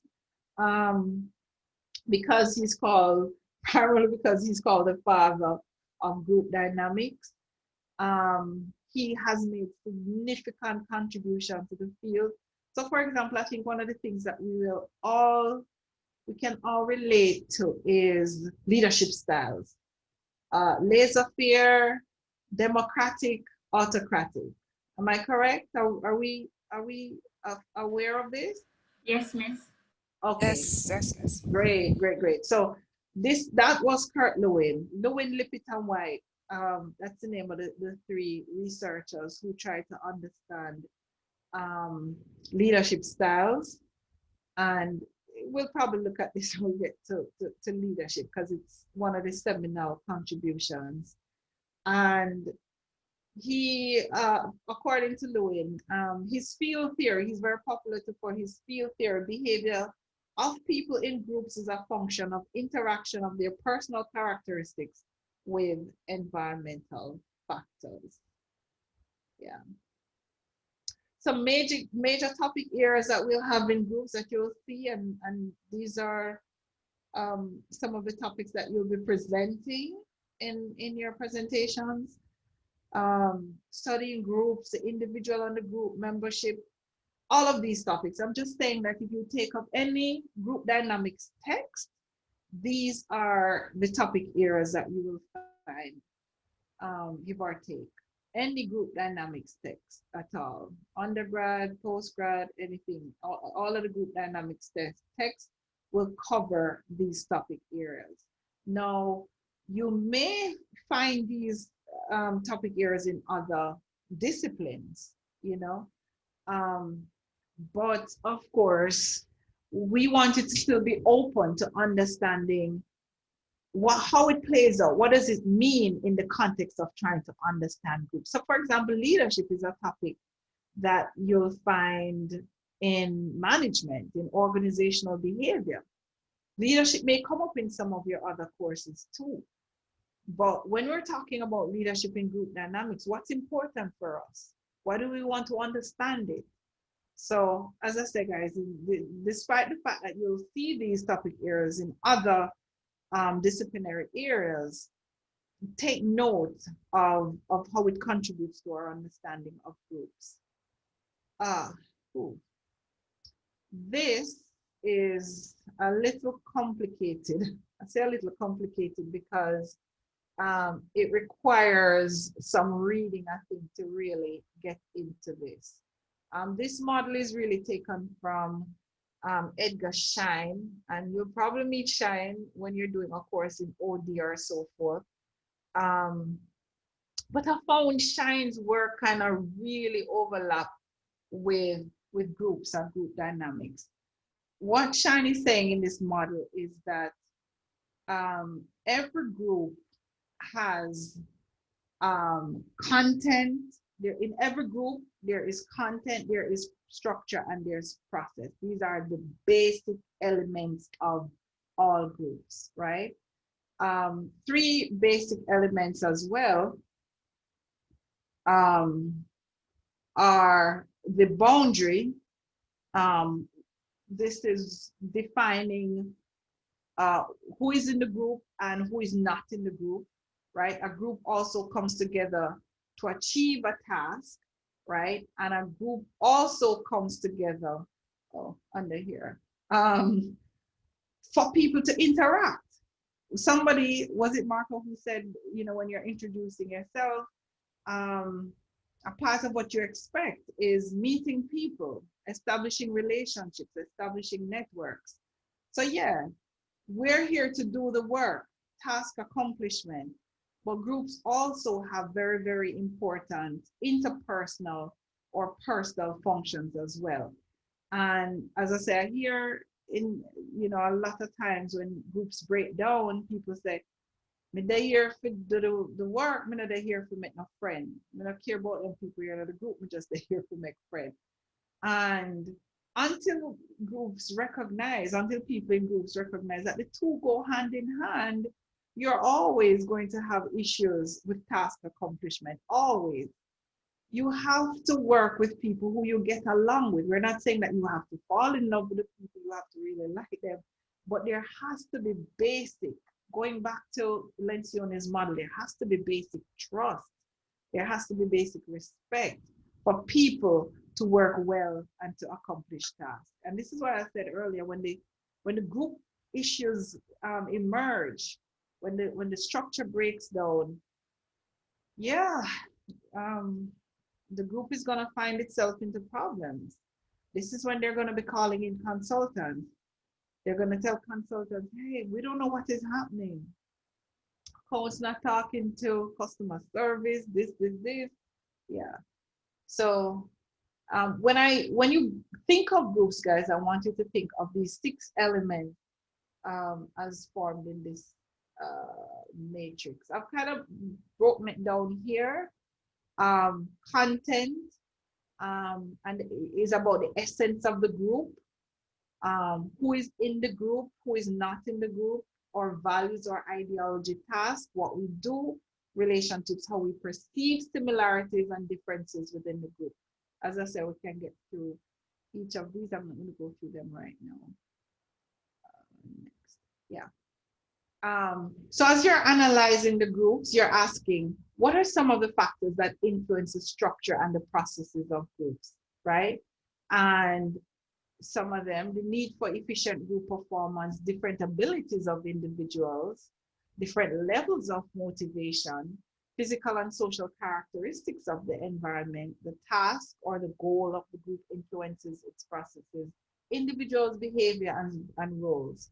So we started out by saying groups are very complex, and to analyze a group, it means getting into each of these very important elements that comprise the group.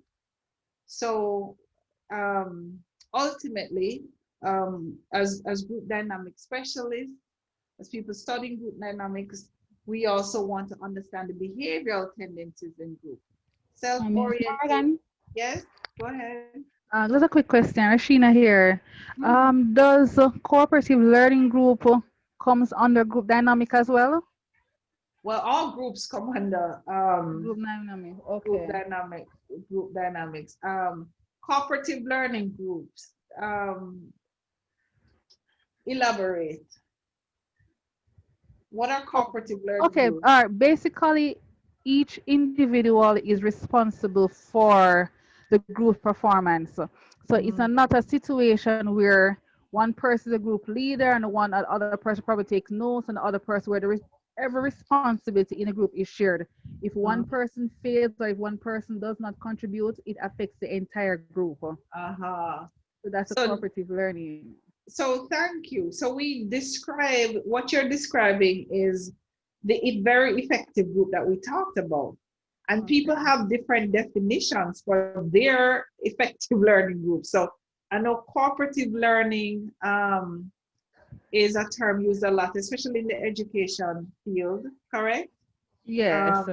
Yeah, there now one of the big thrusts now is to begin to teach children, persons from a very early age, the importance of working in a group. So society is coming around to understanding the importance of groups. So it is a big part of the education curriculum from the primary level right up. I don't know about right up, but in the primary and secondary systems for sure. So thanks for that. Yeah, right. We're going to talk about team roles as well.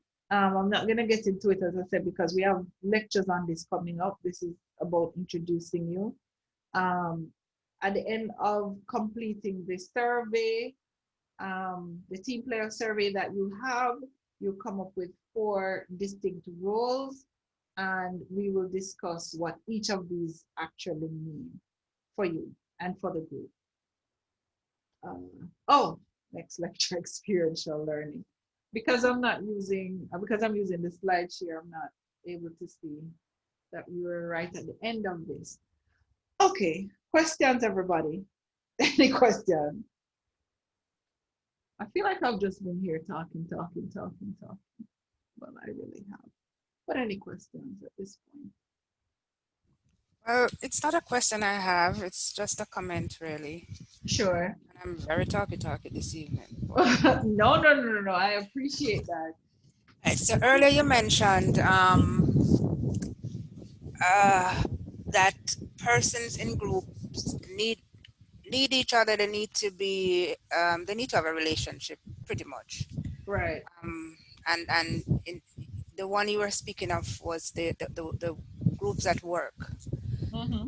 So you said persons will say, boy, I'm come here to do the work, I'm not come here for make a friend with nobody. Right.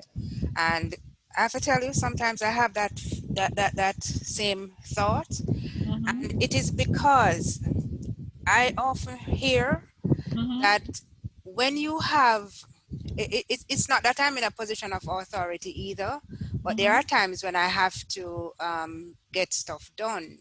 No, oftentimes when you're friends with persons, I think it is the lack of respect for each other really that causes it. But people don't they don't carry out the tasks that they're supposed to do. So I have things to do that I have to depend on other persons. But being friends with persons, you can't get the work done, right? And it's frustrating. You're afraid to talk to the person because you're close friends, but it is impacting your work negatively. And so I just from day one try not to get too close to anyone, because I want to be able to tell you that you're not doing your work using the social skills that you mentioned earlier too. Right. But when you are so chummy, it's hard to get it done, you know? And I try to keep a little distance between me and persons for that very same reason, you know? I just wanted to comment on that, really. I get it. But the thing that came to my mind as you're talking, I'm like, my friends are expected to respect me. You know, as a matter of fact, I expect more respect from my friends. If my friends and I are in a professional situation, say we happen to be in a group, or even if I've formed friends, you know, I find that they tend to be more cognizant of our relationship and the need to be respectful. So even even if they're not able to say hand in something on time, because that's one of the ways that it plays out. I at least expect a call before. You know, it could be in private. I'm having this problem. When is the latest you think I could give this to you without being, you know, terrible, or without causing terrible strain or inconvenience to you? You know, so that is respect for me, right? And then I have to decide, if I take it from you late, then should I extend this opportunity to everybody else? Now that's on me. And then I wouldn't expect that friend to be asking me for that all the time, you know. So this whole thing of friend, I think at the base of it, you said it, it's respect. It is respect. And you know, whether or not you are friends with people, if respect is not embedded, if it's not a part of or MO, how we operate, then we're bound to have these interpersonal issues. Respect and trust. Trust. You know, it's so funny, as I'm saying both respect and trust. A colleague of mine who did his PhD work on trust, his thesis is on organizational trust. And in his So he was using a very popular trust model that existed. And in his pilot, he found out that the model was not really holding up as it should. He did some qualitative work to try and figure out what was going on. And in this qualitative work, he found that respect was a very, very important element of this whole system of trust. So I'm just saying that to say, the two are intertwined significantly. And in his work, he actually contributed to the model by including the variable of respect. And it's not very hard to see how respect is a very important variable in this context. So a big part of his work was contextualizing, validating the variable within the context in which it is being used. That's a big part of research. It's not advisable that people just take out variables. This is what trust means and impose it in another context. The relativity is very, very important. So both respect and trust, we have found, are important elements of the Jamaican workplace environment. So what you're describing there is perhaps less about the issue of friendship and more about people learning these basic behavioral qualities. Where did the breakdown come from? Why is this so? Yes. Right. Go ahead. For me, it's not, yes, the issue of respect and trust, but I think it more has to do with ethics and personality. Because if this so-called friend of yours is going to always be tardy in doing work and always wanting favors, whether you were friends with that person or not, that person would have befriended another person and did the same thing. So it's not you not forming friends, it's about the ethics of those particular persons or that particular person. Yeah. Because in a workplace, you have certain objectives, or even in school group, academic group, you have a job to do. So it's not because I am friends with you why I hand in my project late. It's just my poor work ethics. Yeah. So for me, I don't think it's so much about friendship and not about coming to work not to make friends, because if you don't make friends with them, they're going to make friends with somebody else and it's the same problem. So it's just a matter of personality, and I think I just see something pop up, somebody says something about morals and ethics. Yeah. I don't think it's so much dependent on friendship. Excuse me, miss, can you please, Nadisha is waiting. Yes, I just added her. Thanks for that. That's an interesting perspective. I've actually never looked at it like that, because currently I have somebody at work who is like that, We are friends, we're in a WhatsApp group. That's just a few of us from our department. We have gone out together and, and I have a monthly report that I need to submit to the board. And there's a key part of it that one of these persons has to give me the information. And because we're friends, I'll just pop my head over her workstation and say, hey, I need to send in the report by so and so. So remember to do yours. No, because she doesn't report to me. She hears me, but she does not act on the information that I tell her. So when the day of the submission comes now, she said she's running up and down, and she's and then she's saying, but my supervisor never even tell me anything. And in my mind I'm saying, but I'm your friend, I told you. Exactly. So it's not you, it's the person. I told you. It's the person, because as a friend you're saying, okay, I'm trying to be supportive and I'm reminding you, so it really is the person. Yeah, it's not because it's you, because she doesn't acknowledge you as her supervisor, so she's like, why are you reminding me? Who are you? No, So I mean, it's more, I mean, not, yeah. no. She could be very grateful for the reminder.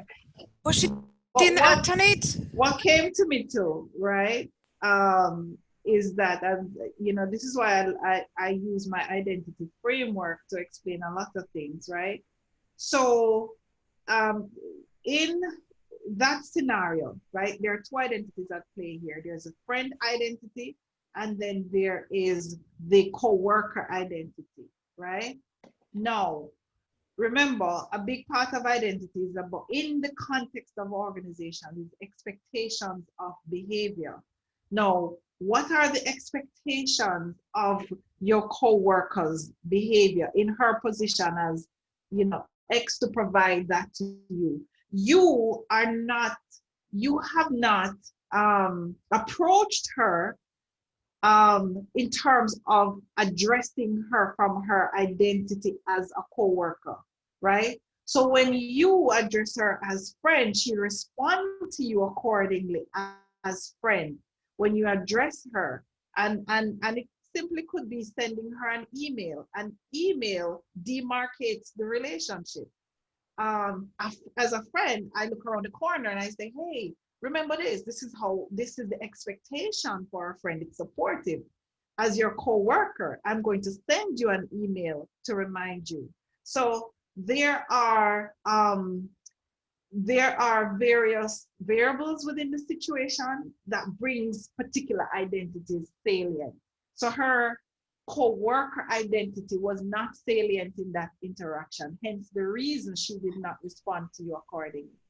So that's one explanation, and the other is building and developing social skills. People talk about morality. Do you know that a lot of times people are not aware that they're being the way they are? This is how they're socialized. This is how they've learned.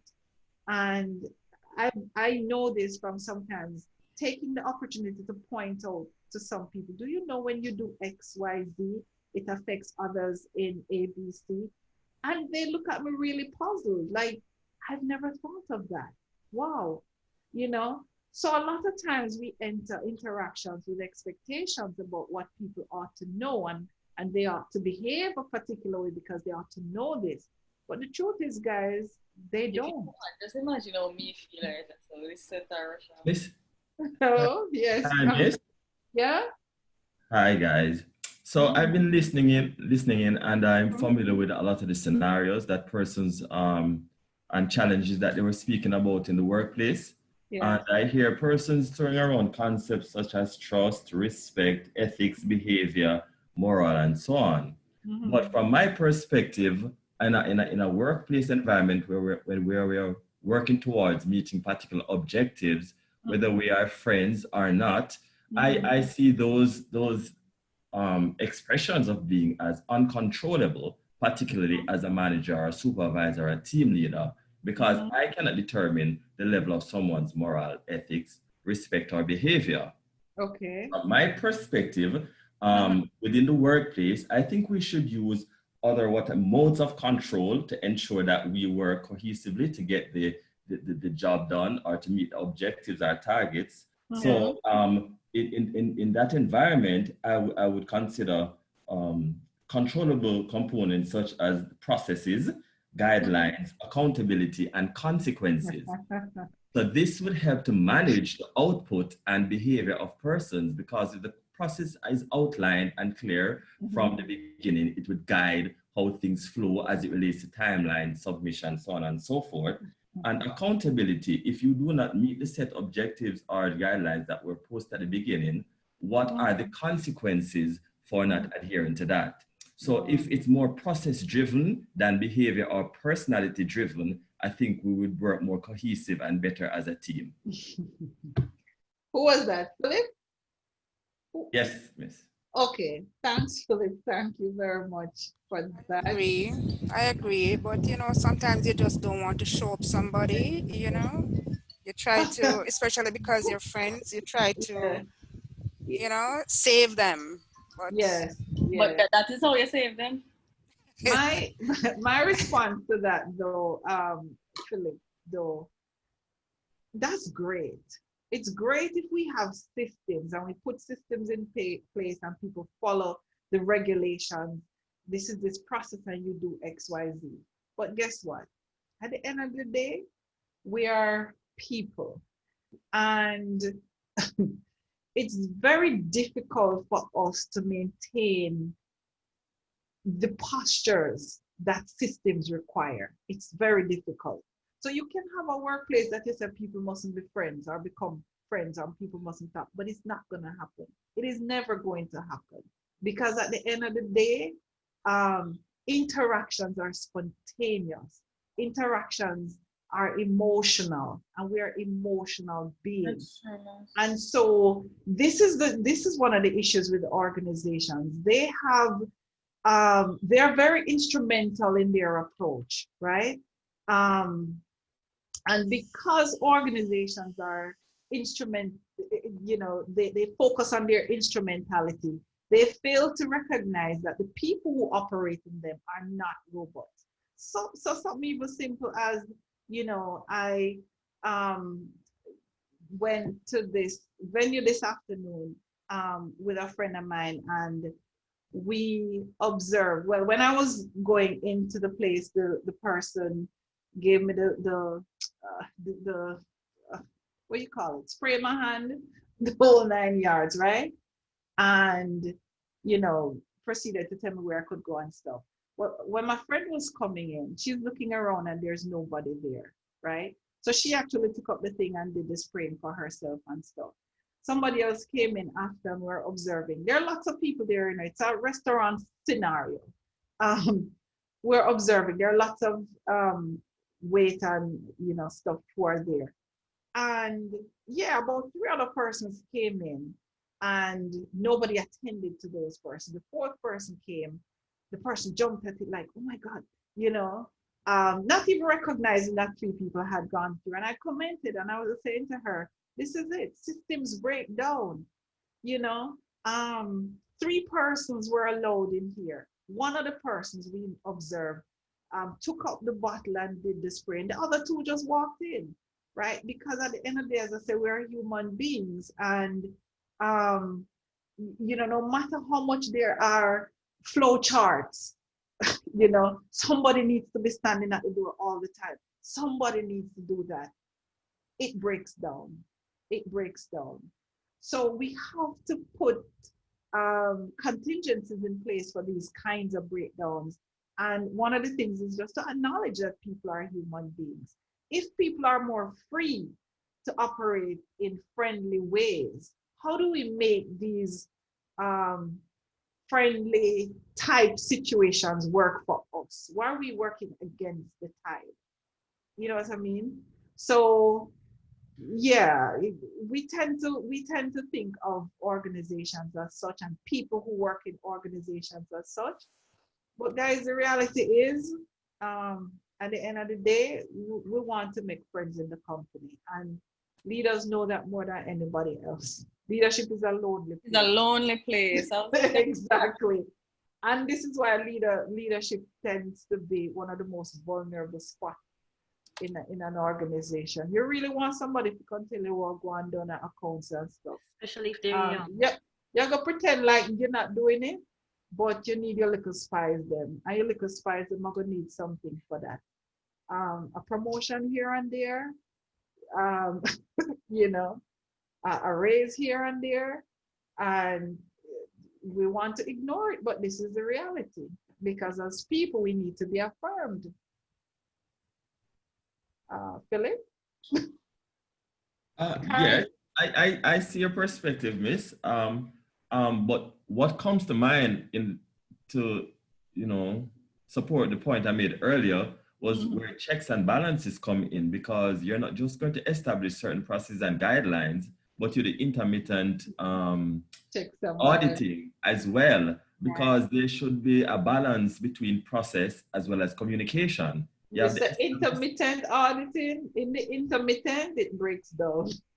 But that's where communication comes in, because although you have established processes, you have to can't just be a process-driven leader or teammate. You have to have interpersonal skills as well that can actually sense and gel with all the different personality types, particularly if you're in the position of a leader.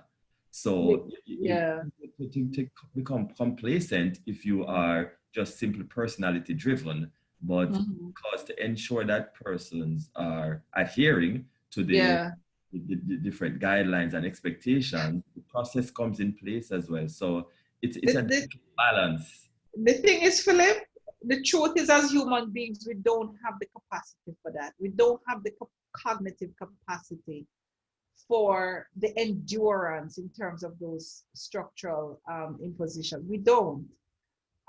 Psychologists call it, use the terminology, cognitive misers. You know, there's too much information for us to process. Because yes, we're placed here and we're supposed to do this, but we can't help ourselves when something happened over the road and we have it shifts our attention to something else. We just can't. And so, you know, while it is nice to think that we have the capacities to do so, social psychologists tell us that we don't. And so companies who really want to put in systems that work tend to put in you know, computer assisted systems, automated systems. So for example, I was saying, if there were a system where when somebody comes in the door and they're not sanitized, a beep goes off, then immediately people's attention would be turned to that person.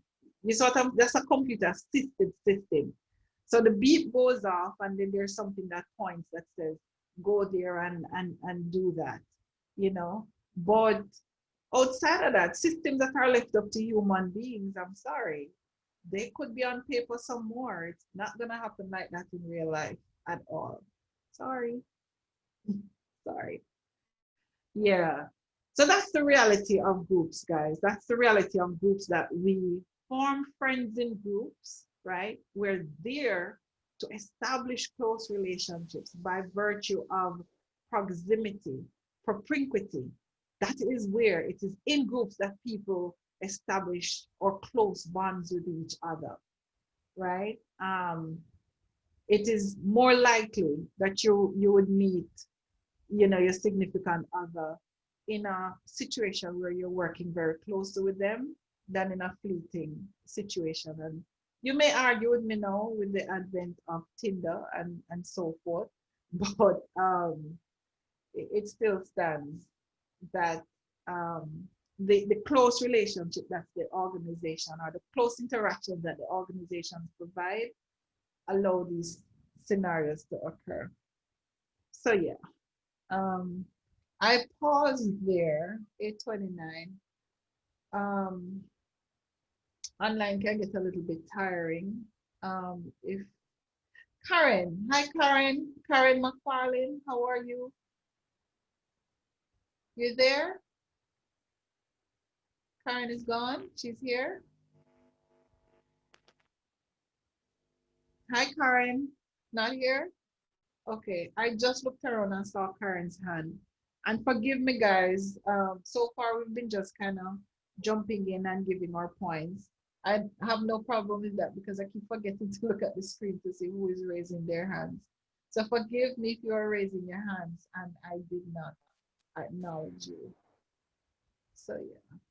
All right. I would like us to do, I'm not so sure, a simple activity. And then, or maybe I should use the opportunity right now. I'm not going to get into anything else right now. Perhaps to discuss the assignments. If there was anything that you guys are not so sure about. Did you guys get a chance to go through the assignment document? Did you? Yes, I browsed through the information yesterday. I signed into your class late. I left work at 6 o'clock this evening. Okay. So for the first I reach home about 6:30. So for the first half an hour of your class for this evening, I missed Miss out. Anake is in the waiting room. Oh, thanks. Yeah. So I missed out any information from that end. But I was going through the assignment. I don't remember. I think you used some acronyms in one of them. I don't remember. MSB. I was trying to figure out what. MBTI, Myers-Briggs type personality. Yeah, I wasn't sure. It's a personality test. MBTI, Myers-Briggs type personality. So maybe eventually I would have known what it means probably when we get closer to it. Right. Next week for sure. I realized the experiential learning, I'm going to do that first thing next week, and then I'm going to get into the personality. It kind of slides right in. So in the lecture on personality, we're going to get into the MBTI a little bit more. But MBTI is the inventory. It's a personality inventory, and the acronym means Myers-Briggs, and those are the names of two persons, by the way. Myers-Briggs type in the inventory. Myers-Briggs type inventory. That's what it means. All right. Was there anything in particular, guys, that you wanted me to go over? The waiting room is. Okay. Waiting room. Some persons are trying to come back onto the Zoom. Oh. Where? Normally they're right on the screen and I just click thing, but I don't see that. Oh yeah. Yep. Yeah. Anybody, or you haven't gotten a chance to look at it yet? So for the group assignments, we're seeing chapters. Which text is the chapters representing? Oh, the chapters will be, the chapters. The group dynamics text, the foresight. Oh, foresight, okay. Yes, yes. The group dynamics text. So that's the main text for this course. Hi, Miss. Yes. This is Anake. I sent you in the chat. I also sent you a text message. I'm not sure if you got it. We had decided on a topic. All right, I'm not remembering it right now.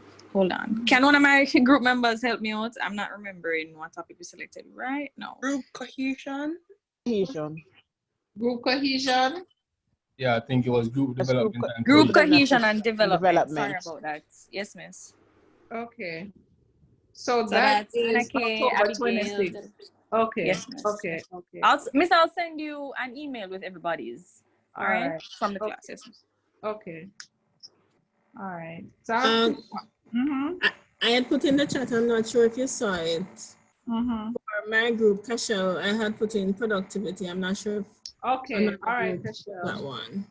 So productivity and performance. Okay. Right. All right. All right. So I think I have 3 clear ones. I have Shireen at the individual and the group. I have Anake's group on group cohesion and development and group structure, and I have Cashel, group performance and productivity. Miss, remember my group as well, Michelle's. Oh yeah, Michelle, which one of them? Conflict. Conflict, yes, thank you. I have another question as it regards to the assignment. Course, right. I recall the last week there was an assignment that was speaking about orientation and onboarding. Oh yes. Did you eliminate? Right. Yes, thanks for bringing that up. I was telling Anake, when she was asking me to send it out, I was saying to her that I wanted to kind of merge some of the assignments that I had, and I did. So I've kind of merged the whole thing with the issue of socialization in this assignment for 25 marks. On page 3, if you have it in front of you, the assignment asks you to identify the areas of group dynamics. Oh, conduct a study of the group dynamics of the MSc. Are you cohort 23, I hope? Cohort 23. Yes, we are. Yes. Conduct a study of the group, right? And the first thing I asked you to identify the area or the areas of group dynamics that you'll study. And the second thing I asked you to define and articulate the 3 distinct levels of analysis. And for that, here is where this diagram here is what you're going to be interrogating for this, right? So at the structure level, at the group level, really, what was the socialization process coming into this cohort, into the HRD program? That's the organization, right? What are the expectations? What are your expectations? What are the expectations of you as students? I'm in baby this morning, and you come on. You see, you got big like elephant. Who is that? Who is that? Oh boy, oh boy, oh boy. I'm sorry, guys. I can't even. Let me go into. Okay. Sorry, just before you continue, Miss, just to jump in a bit for the group topics. Yes. I'm the group with Nadisha and myself and everybody else. We're doing leadership. You're doing leadership. Okay, great. That's Philip? Damien, this is Damien. Damien? Okay, Damien. I wasn't looking. Leadership, Damien. Okay. All right, great. Yeah, so as I was saying, here in this assignment, I want you to reflect on your socialization experience, your orientation in particular, coming into this program, right? What are the expectations of you as a student? What are your expectations of the program, right? And then I want you to reflect as well on your groups, on your small groups. These are the groups that you're interacting in. These are the 6 groups that you formed. To what extent are these expectations manifested? How do they manifest in your small groups, right? And the third thing, with a focus on the individual, what are individuals' attitudes towards both their small groups and towards the cohort as a whole? When we try to understand ourselves as a group as such, we will be able to pinpoint the areas where the groups integrate and the areas where they differentiate, right? So for example, there may be strong expectations of you from the program as you're coming. Oh, let me ask you, what is, based on the orientation experience that you had coming in, can you identify a major expectation of you as students? Anybody? Or is this something that you have to really ponder? Is it? To have good time management skills and committed to the task. Okay, time management skills and commitment to the task at hand. Now, is this, why is this important? Why is this expectation important for the program itself? Why is it important for the program? Why is it important for you to display good time management and to the task at hand? All of that. Why is it important? Because it's a heavy workload. And in addition to that, you know, persons juggle different aspects of their life, professional life, family life, so on and so on. Right, So, but that's why it's important to you. But why is it important to the program that students do this?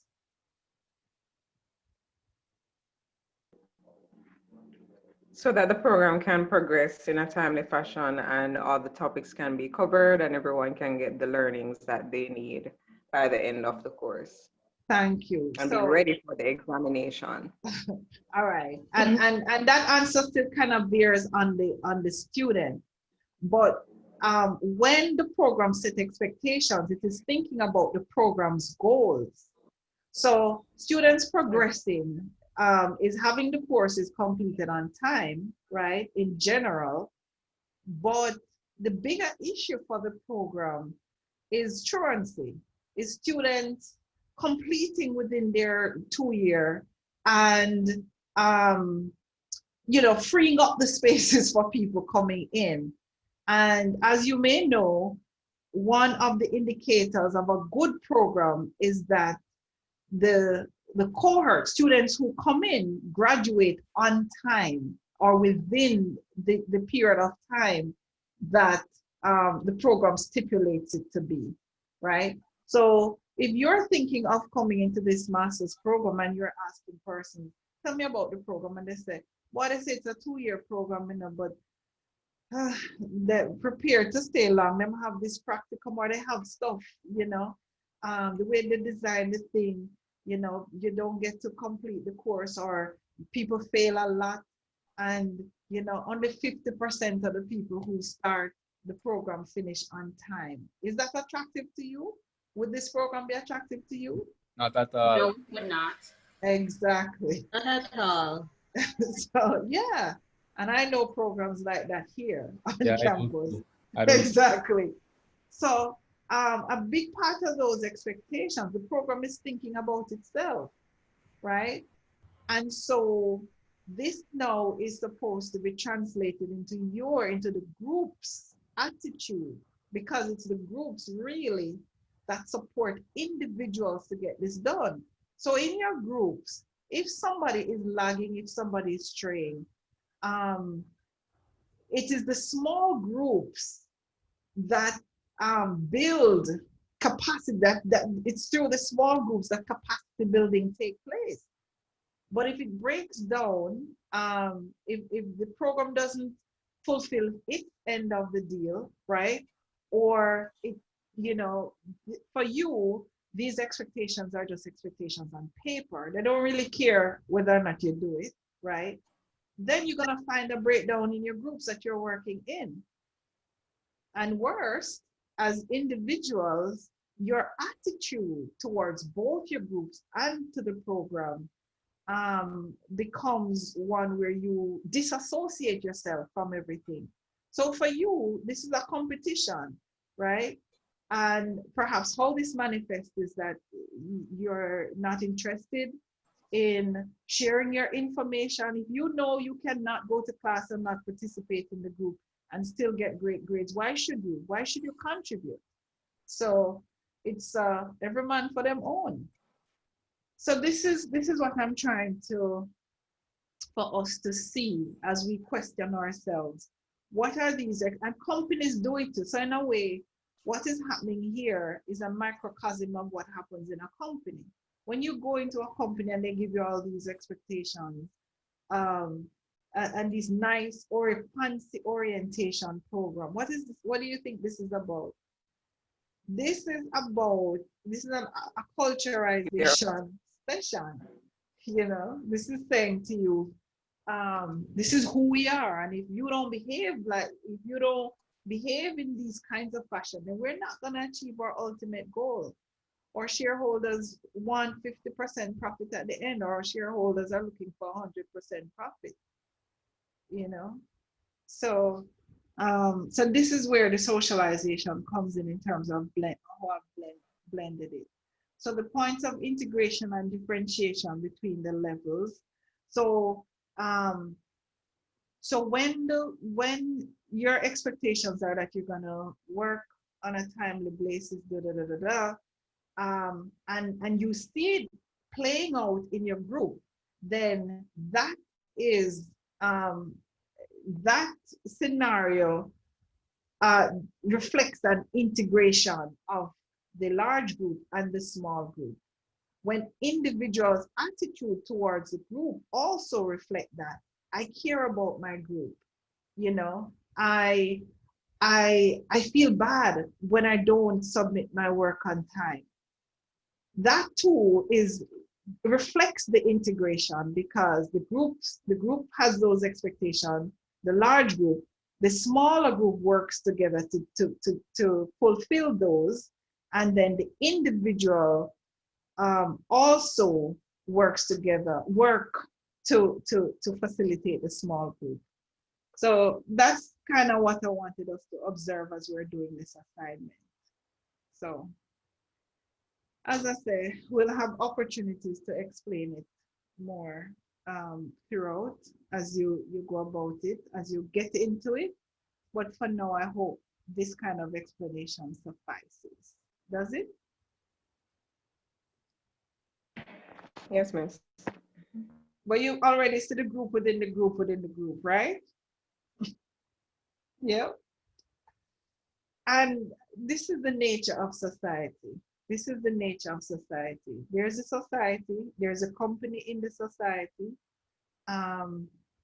There is, even before we get to the company, there are larger groups, larger organizations, then you get to the companies, then you get to your smaller mesa groups like school, churches, then you get down to your family. We all are interconnected.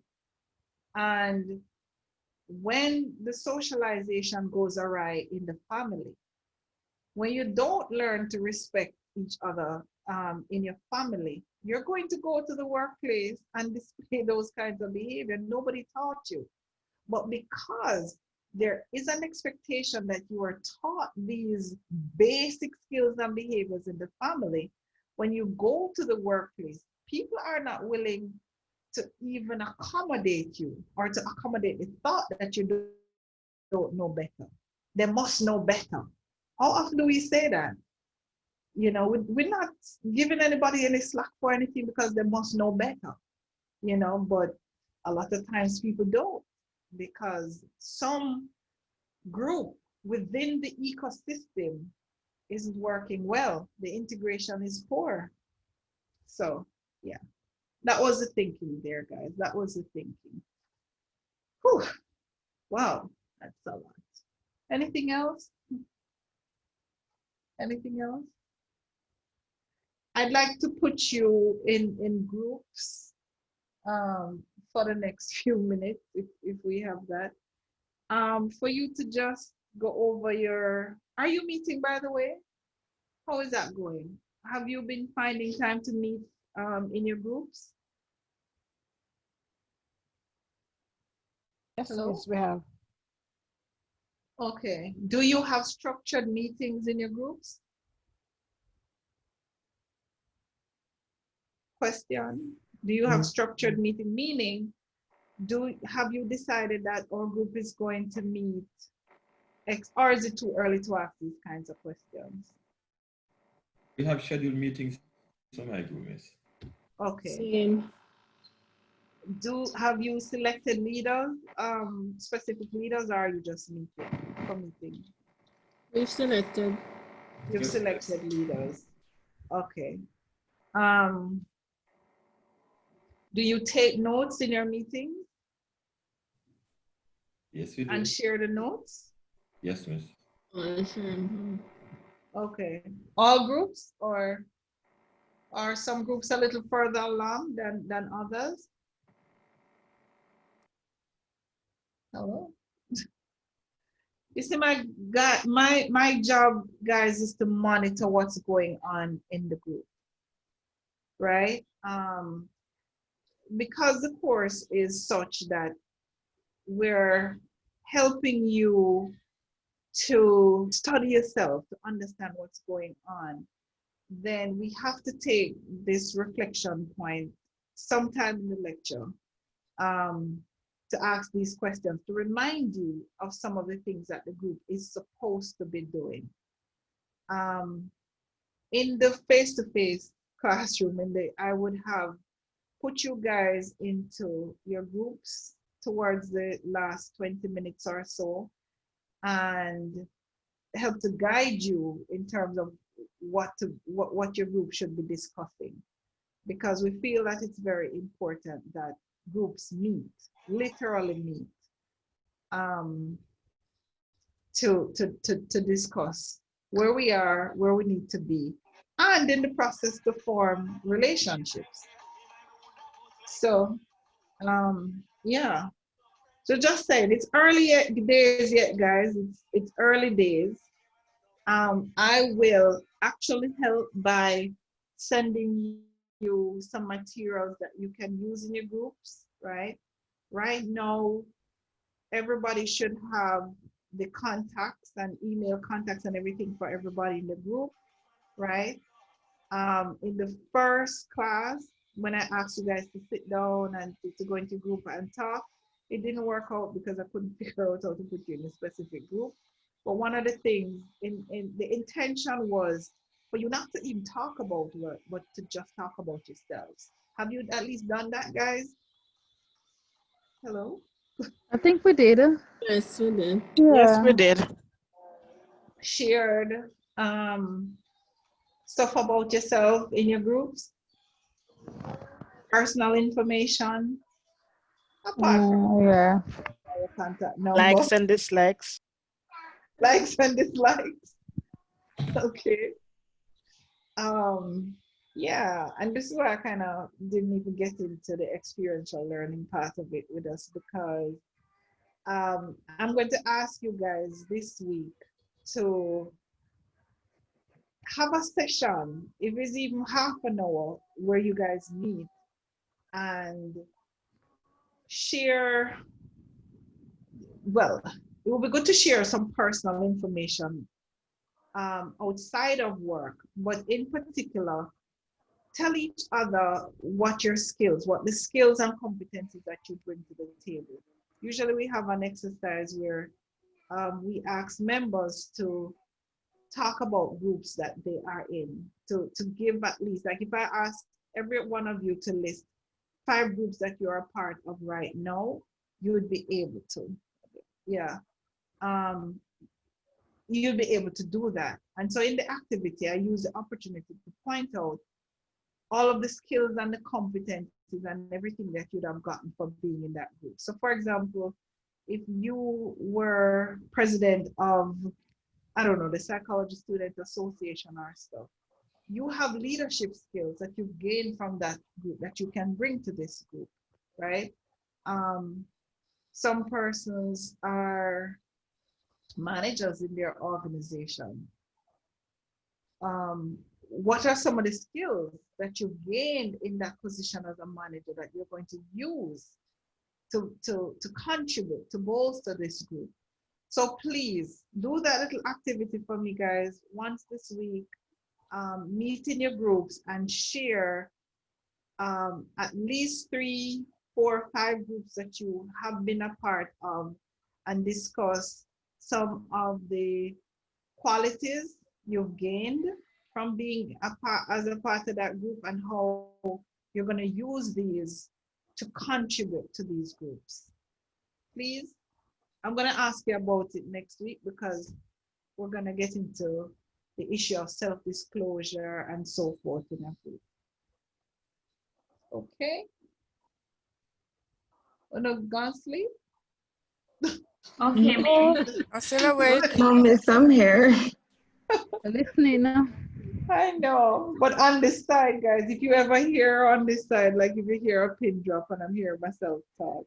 Oh boy, I like when we're a little bit lively, but I understand that sometimes you just need to ingest.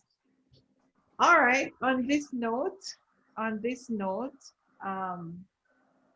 we're gonna go for the next class. Yeah.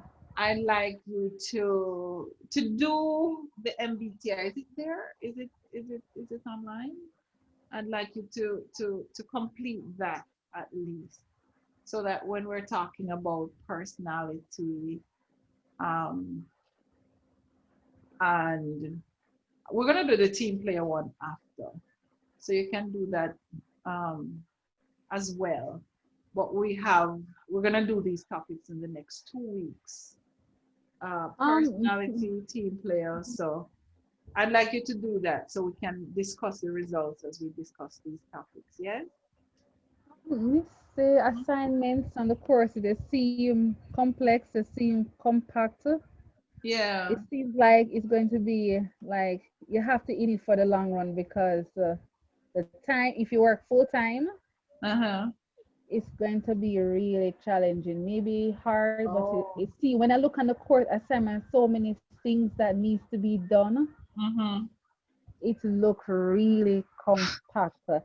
I'm seeing presentation like for October 5th, October this, October that. I'm still not really getting it because I'm really used to face-to-face interaction. Yeah. So many things happening in the group chat day to day. Is like sometimes still 100 had messages coming through. I really don't have the time because I work in a fast-paced environment. So in the evening, I have to going back through these chat messages, looking in. Oh God. So, but my point is that I am still trying to understand the assignment for this group. Let it start right now. Start jotting down information because I can't afford when everything due and then anxiety, the cramping and not getting an acceptable pass mark. Yeah. I can't repeat. I don't have any money to repeat. We're past acceptable pass mark. Yeah, right. That's not even where we're at. Right. So, but I you do understand what I'm saying. 100%. And you know what? I would advise too. Everybody shares that concern. Don't get in a WhatsApp group and the chat just go on, and you're like, okay, we don't even begin to start reading. What I've done personally with the groups I'm in, especially like the groups for my kids at school. Sometimes you see people who are very involved, and I just make friend with them and call them, pick up the phone and make a phone call. What happened? You know, and sometimes they'll apprise you and you know exactly where to go. So in terms of building bonds and relationships, this is one of the things. But we kind of not gonna avoid in this time. This is the COVID issue, being in groups with a whole heap of chats going on. But just to say to your concern that this seems a lot and seems compact. Each group is presenting twice, really. Yeah. The second presentation is the first presentation is any of these times that we have. So like Shireen's group, group 1, when they present on October 5, they're not going to be presenting again until November 23, and that's it for presentations for the group. Have you given, as I said, I was on my way home because I left work at 6 p.m. Yeah. So for the first half an hour or the first 45 minutes, I am uncertain if you had shared those topics that we're supposed to be presented on. Oh, okay. Yes. When we paused and persons were telling me, they were telling me the times that they had chosen to present. So, okay, so you're in a group with, I'm wondering if your group is here in terms of the topic that you're presenting. So, for this presentation, you will be asked to read 1 or 2 of the chapters in the text. And for some of them, I have a supplementary reading, which is an article. And I say supplementary because it kind of repeats what's in the chapter. And you will be asked to present this to the class for content, you know, because these topic areas are the heart of the group, the heart of group dynamics. So tell us about the individual and the group and joining and leaving group, and give us some examples. Tell us how you see this playing out in real life scenario, And if you can engage the class in some kind of way, that would be really good. So that is that presentation, which you'll do, which each group has one to do, just one to do, right? So as I said, group one will be doing that topic. Then there is another presentation. There's another point where the group will present again. The assignment that I was just discussing about studying the group, right? Here you're going to be discussing on November 23rd. You'll give me some of your findings. So immediately, when you go through the requirements, because I've tried to lay it out, A, B, C, D, E, when you define for yourself the structure of the assignment, the assignment wants these 5 things. When is it best to do A? When is it best to do B? For me, you can begin to do this. The first, one of the things you are recognizing that I'm looking at the 3 different levels. Are you going to develop questionnaires where you're asking people to tell them about their experience in the group? The first thing, by the way, and this is what I say, I know this will require some more discussion. The first thing it says, identify the area of group dynamics you will study. I recognize that it would be a little bit broad to just leave it like that. And so you may study one of the areas that you're doing, say communication or leadership, or just one of the areas. And look at this area in relation to these 3 different levels. So what were the expectations of leadership at the organization level, at the cohort level?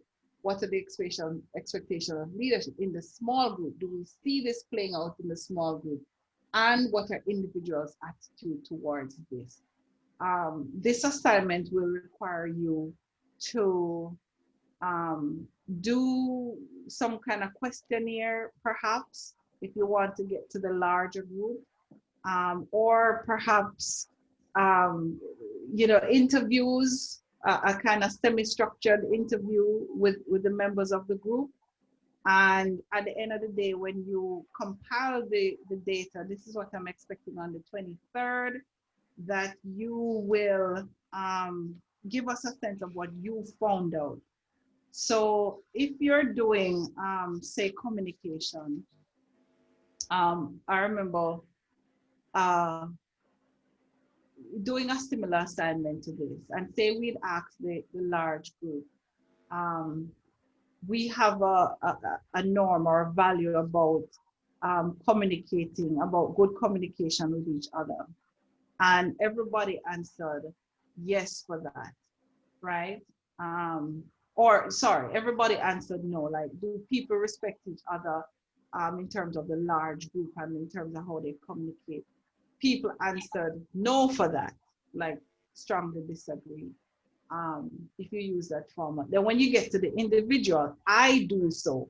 I respect people, or I communicate well with people. Everybody says yes. So there's a 90% yes that I do it. But when you ask about the entire group, everybody is like, nobody does it. You know what I'm saying? So there's a big difference there. So if all of us think that as a group, as a whole, we don't do it, then who does it then if all of us are saying that we communicate well with people? Does that make sense for you guys? Hello? You there? Yes, it does. Yes. Right. And it's these stark differences that we'll see when we're interrogating the different levels, you know?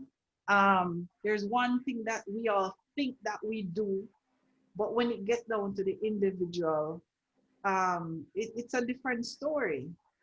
So you can begin now, as I say, by going back over your orientation session. What were some of the expectations? Can you identify specific expectations for, how people communicate, leadership, whatever it is? How does that manifest in the large group?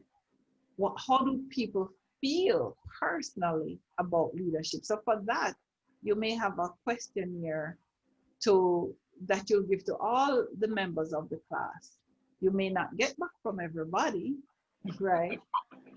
Or you may not go the questionnaire route. You may do small groups, some discussions with small groups, you know. So yeah, that's what I'm expecting. If it feels onerous though, if it feels a lot, because as I say, I was trying to merge some of the stuff earlier, considering that you're doing other courses, and so I am willing to adapt. I'm very willing to adapt. So as I said, go over it, guys, between now and next week.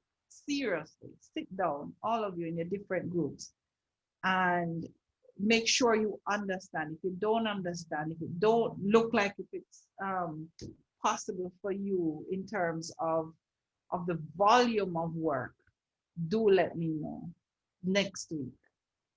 All right, guys? Miss, a question here. As it relates to, I mean, not related to what you're talking about, the class schedule. So I saw you say, I hear you saying that group 1 is going to present on the 5th of October. But right. Unless I'm not reading the schedule correctly, but it seems to me as if we are presenting on the 12th. Oh, yes, it's the 12th. Sorry. Okay. I said it wrong. Sorry, it's the 12th. Okay. You also have it typed wrong too. I do? Yeah, you have presentations begin on October 5. Oh, but sorry. My bad. My bad. It's the 12th. Just wanted to clarify. Yeah, it's the 12th. And 2 groups will be presenting each week, right? Yeah, yeah. Okay. So as I said, guys, just go over and look at it, because one of the ways I'm thinking now, anyways, just look at it. Seriously go through the document, peruse the document carefully. And now you have a feel for the scope of work in relation to the other courses you're doing. As I said, we can't, this time is a very stressful time for all. Some people work get harder, some people are at home who are looking after kids. You're homeschooling as well. I know what that is. So let me know. Just use the opportunity. Really look at it and let me know. Okay, guys? Because if we have to make adjustments, it have to be really soon. Yeah. That's it. That's it. Yeah. So, yeah, we're here to facilitate, guys. We're here to make it work for all of us. And it's, you know, pointless that you're doing this and you don't get the content. You're anxious and you're working on anxiety rather than just being relaxed and, you know. So, yeah. Night, guys. If there's no other questions, good night. Good I night. will Good night. Thanks again, Miss. Probably to your emails. I'm so sorry about that. I'll try to respond. Oh, by the way, too, what I'm gonna do, I'm gonna set up a WhatsApp group with group leaders, so I can communicate with the group leaders as well. So I have Anna's contact, who gets me to everybody, but group leaders may have specific questions that I can answer right away, so which may not have bearing on the entire group. So I'm gonna set up a WhatsApp group with the group leaders. Okay, guys? Okay. All right. Bye, everybody. Have a great Thank night. you. Good evening. Thank you. Bye. Too. Bye. All right. Take care.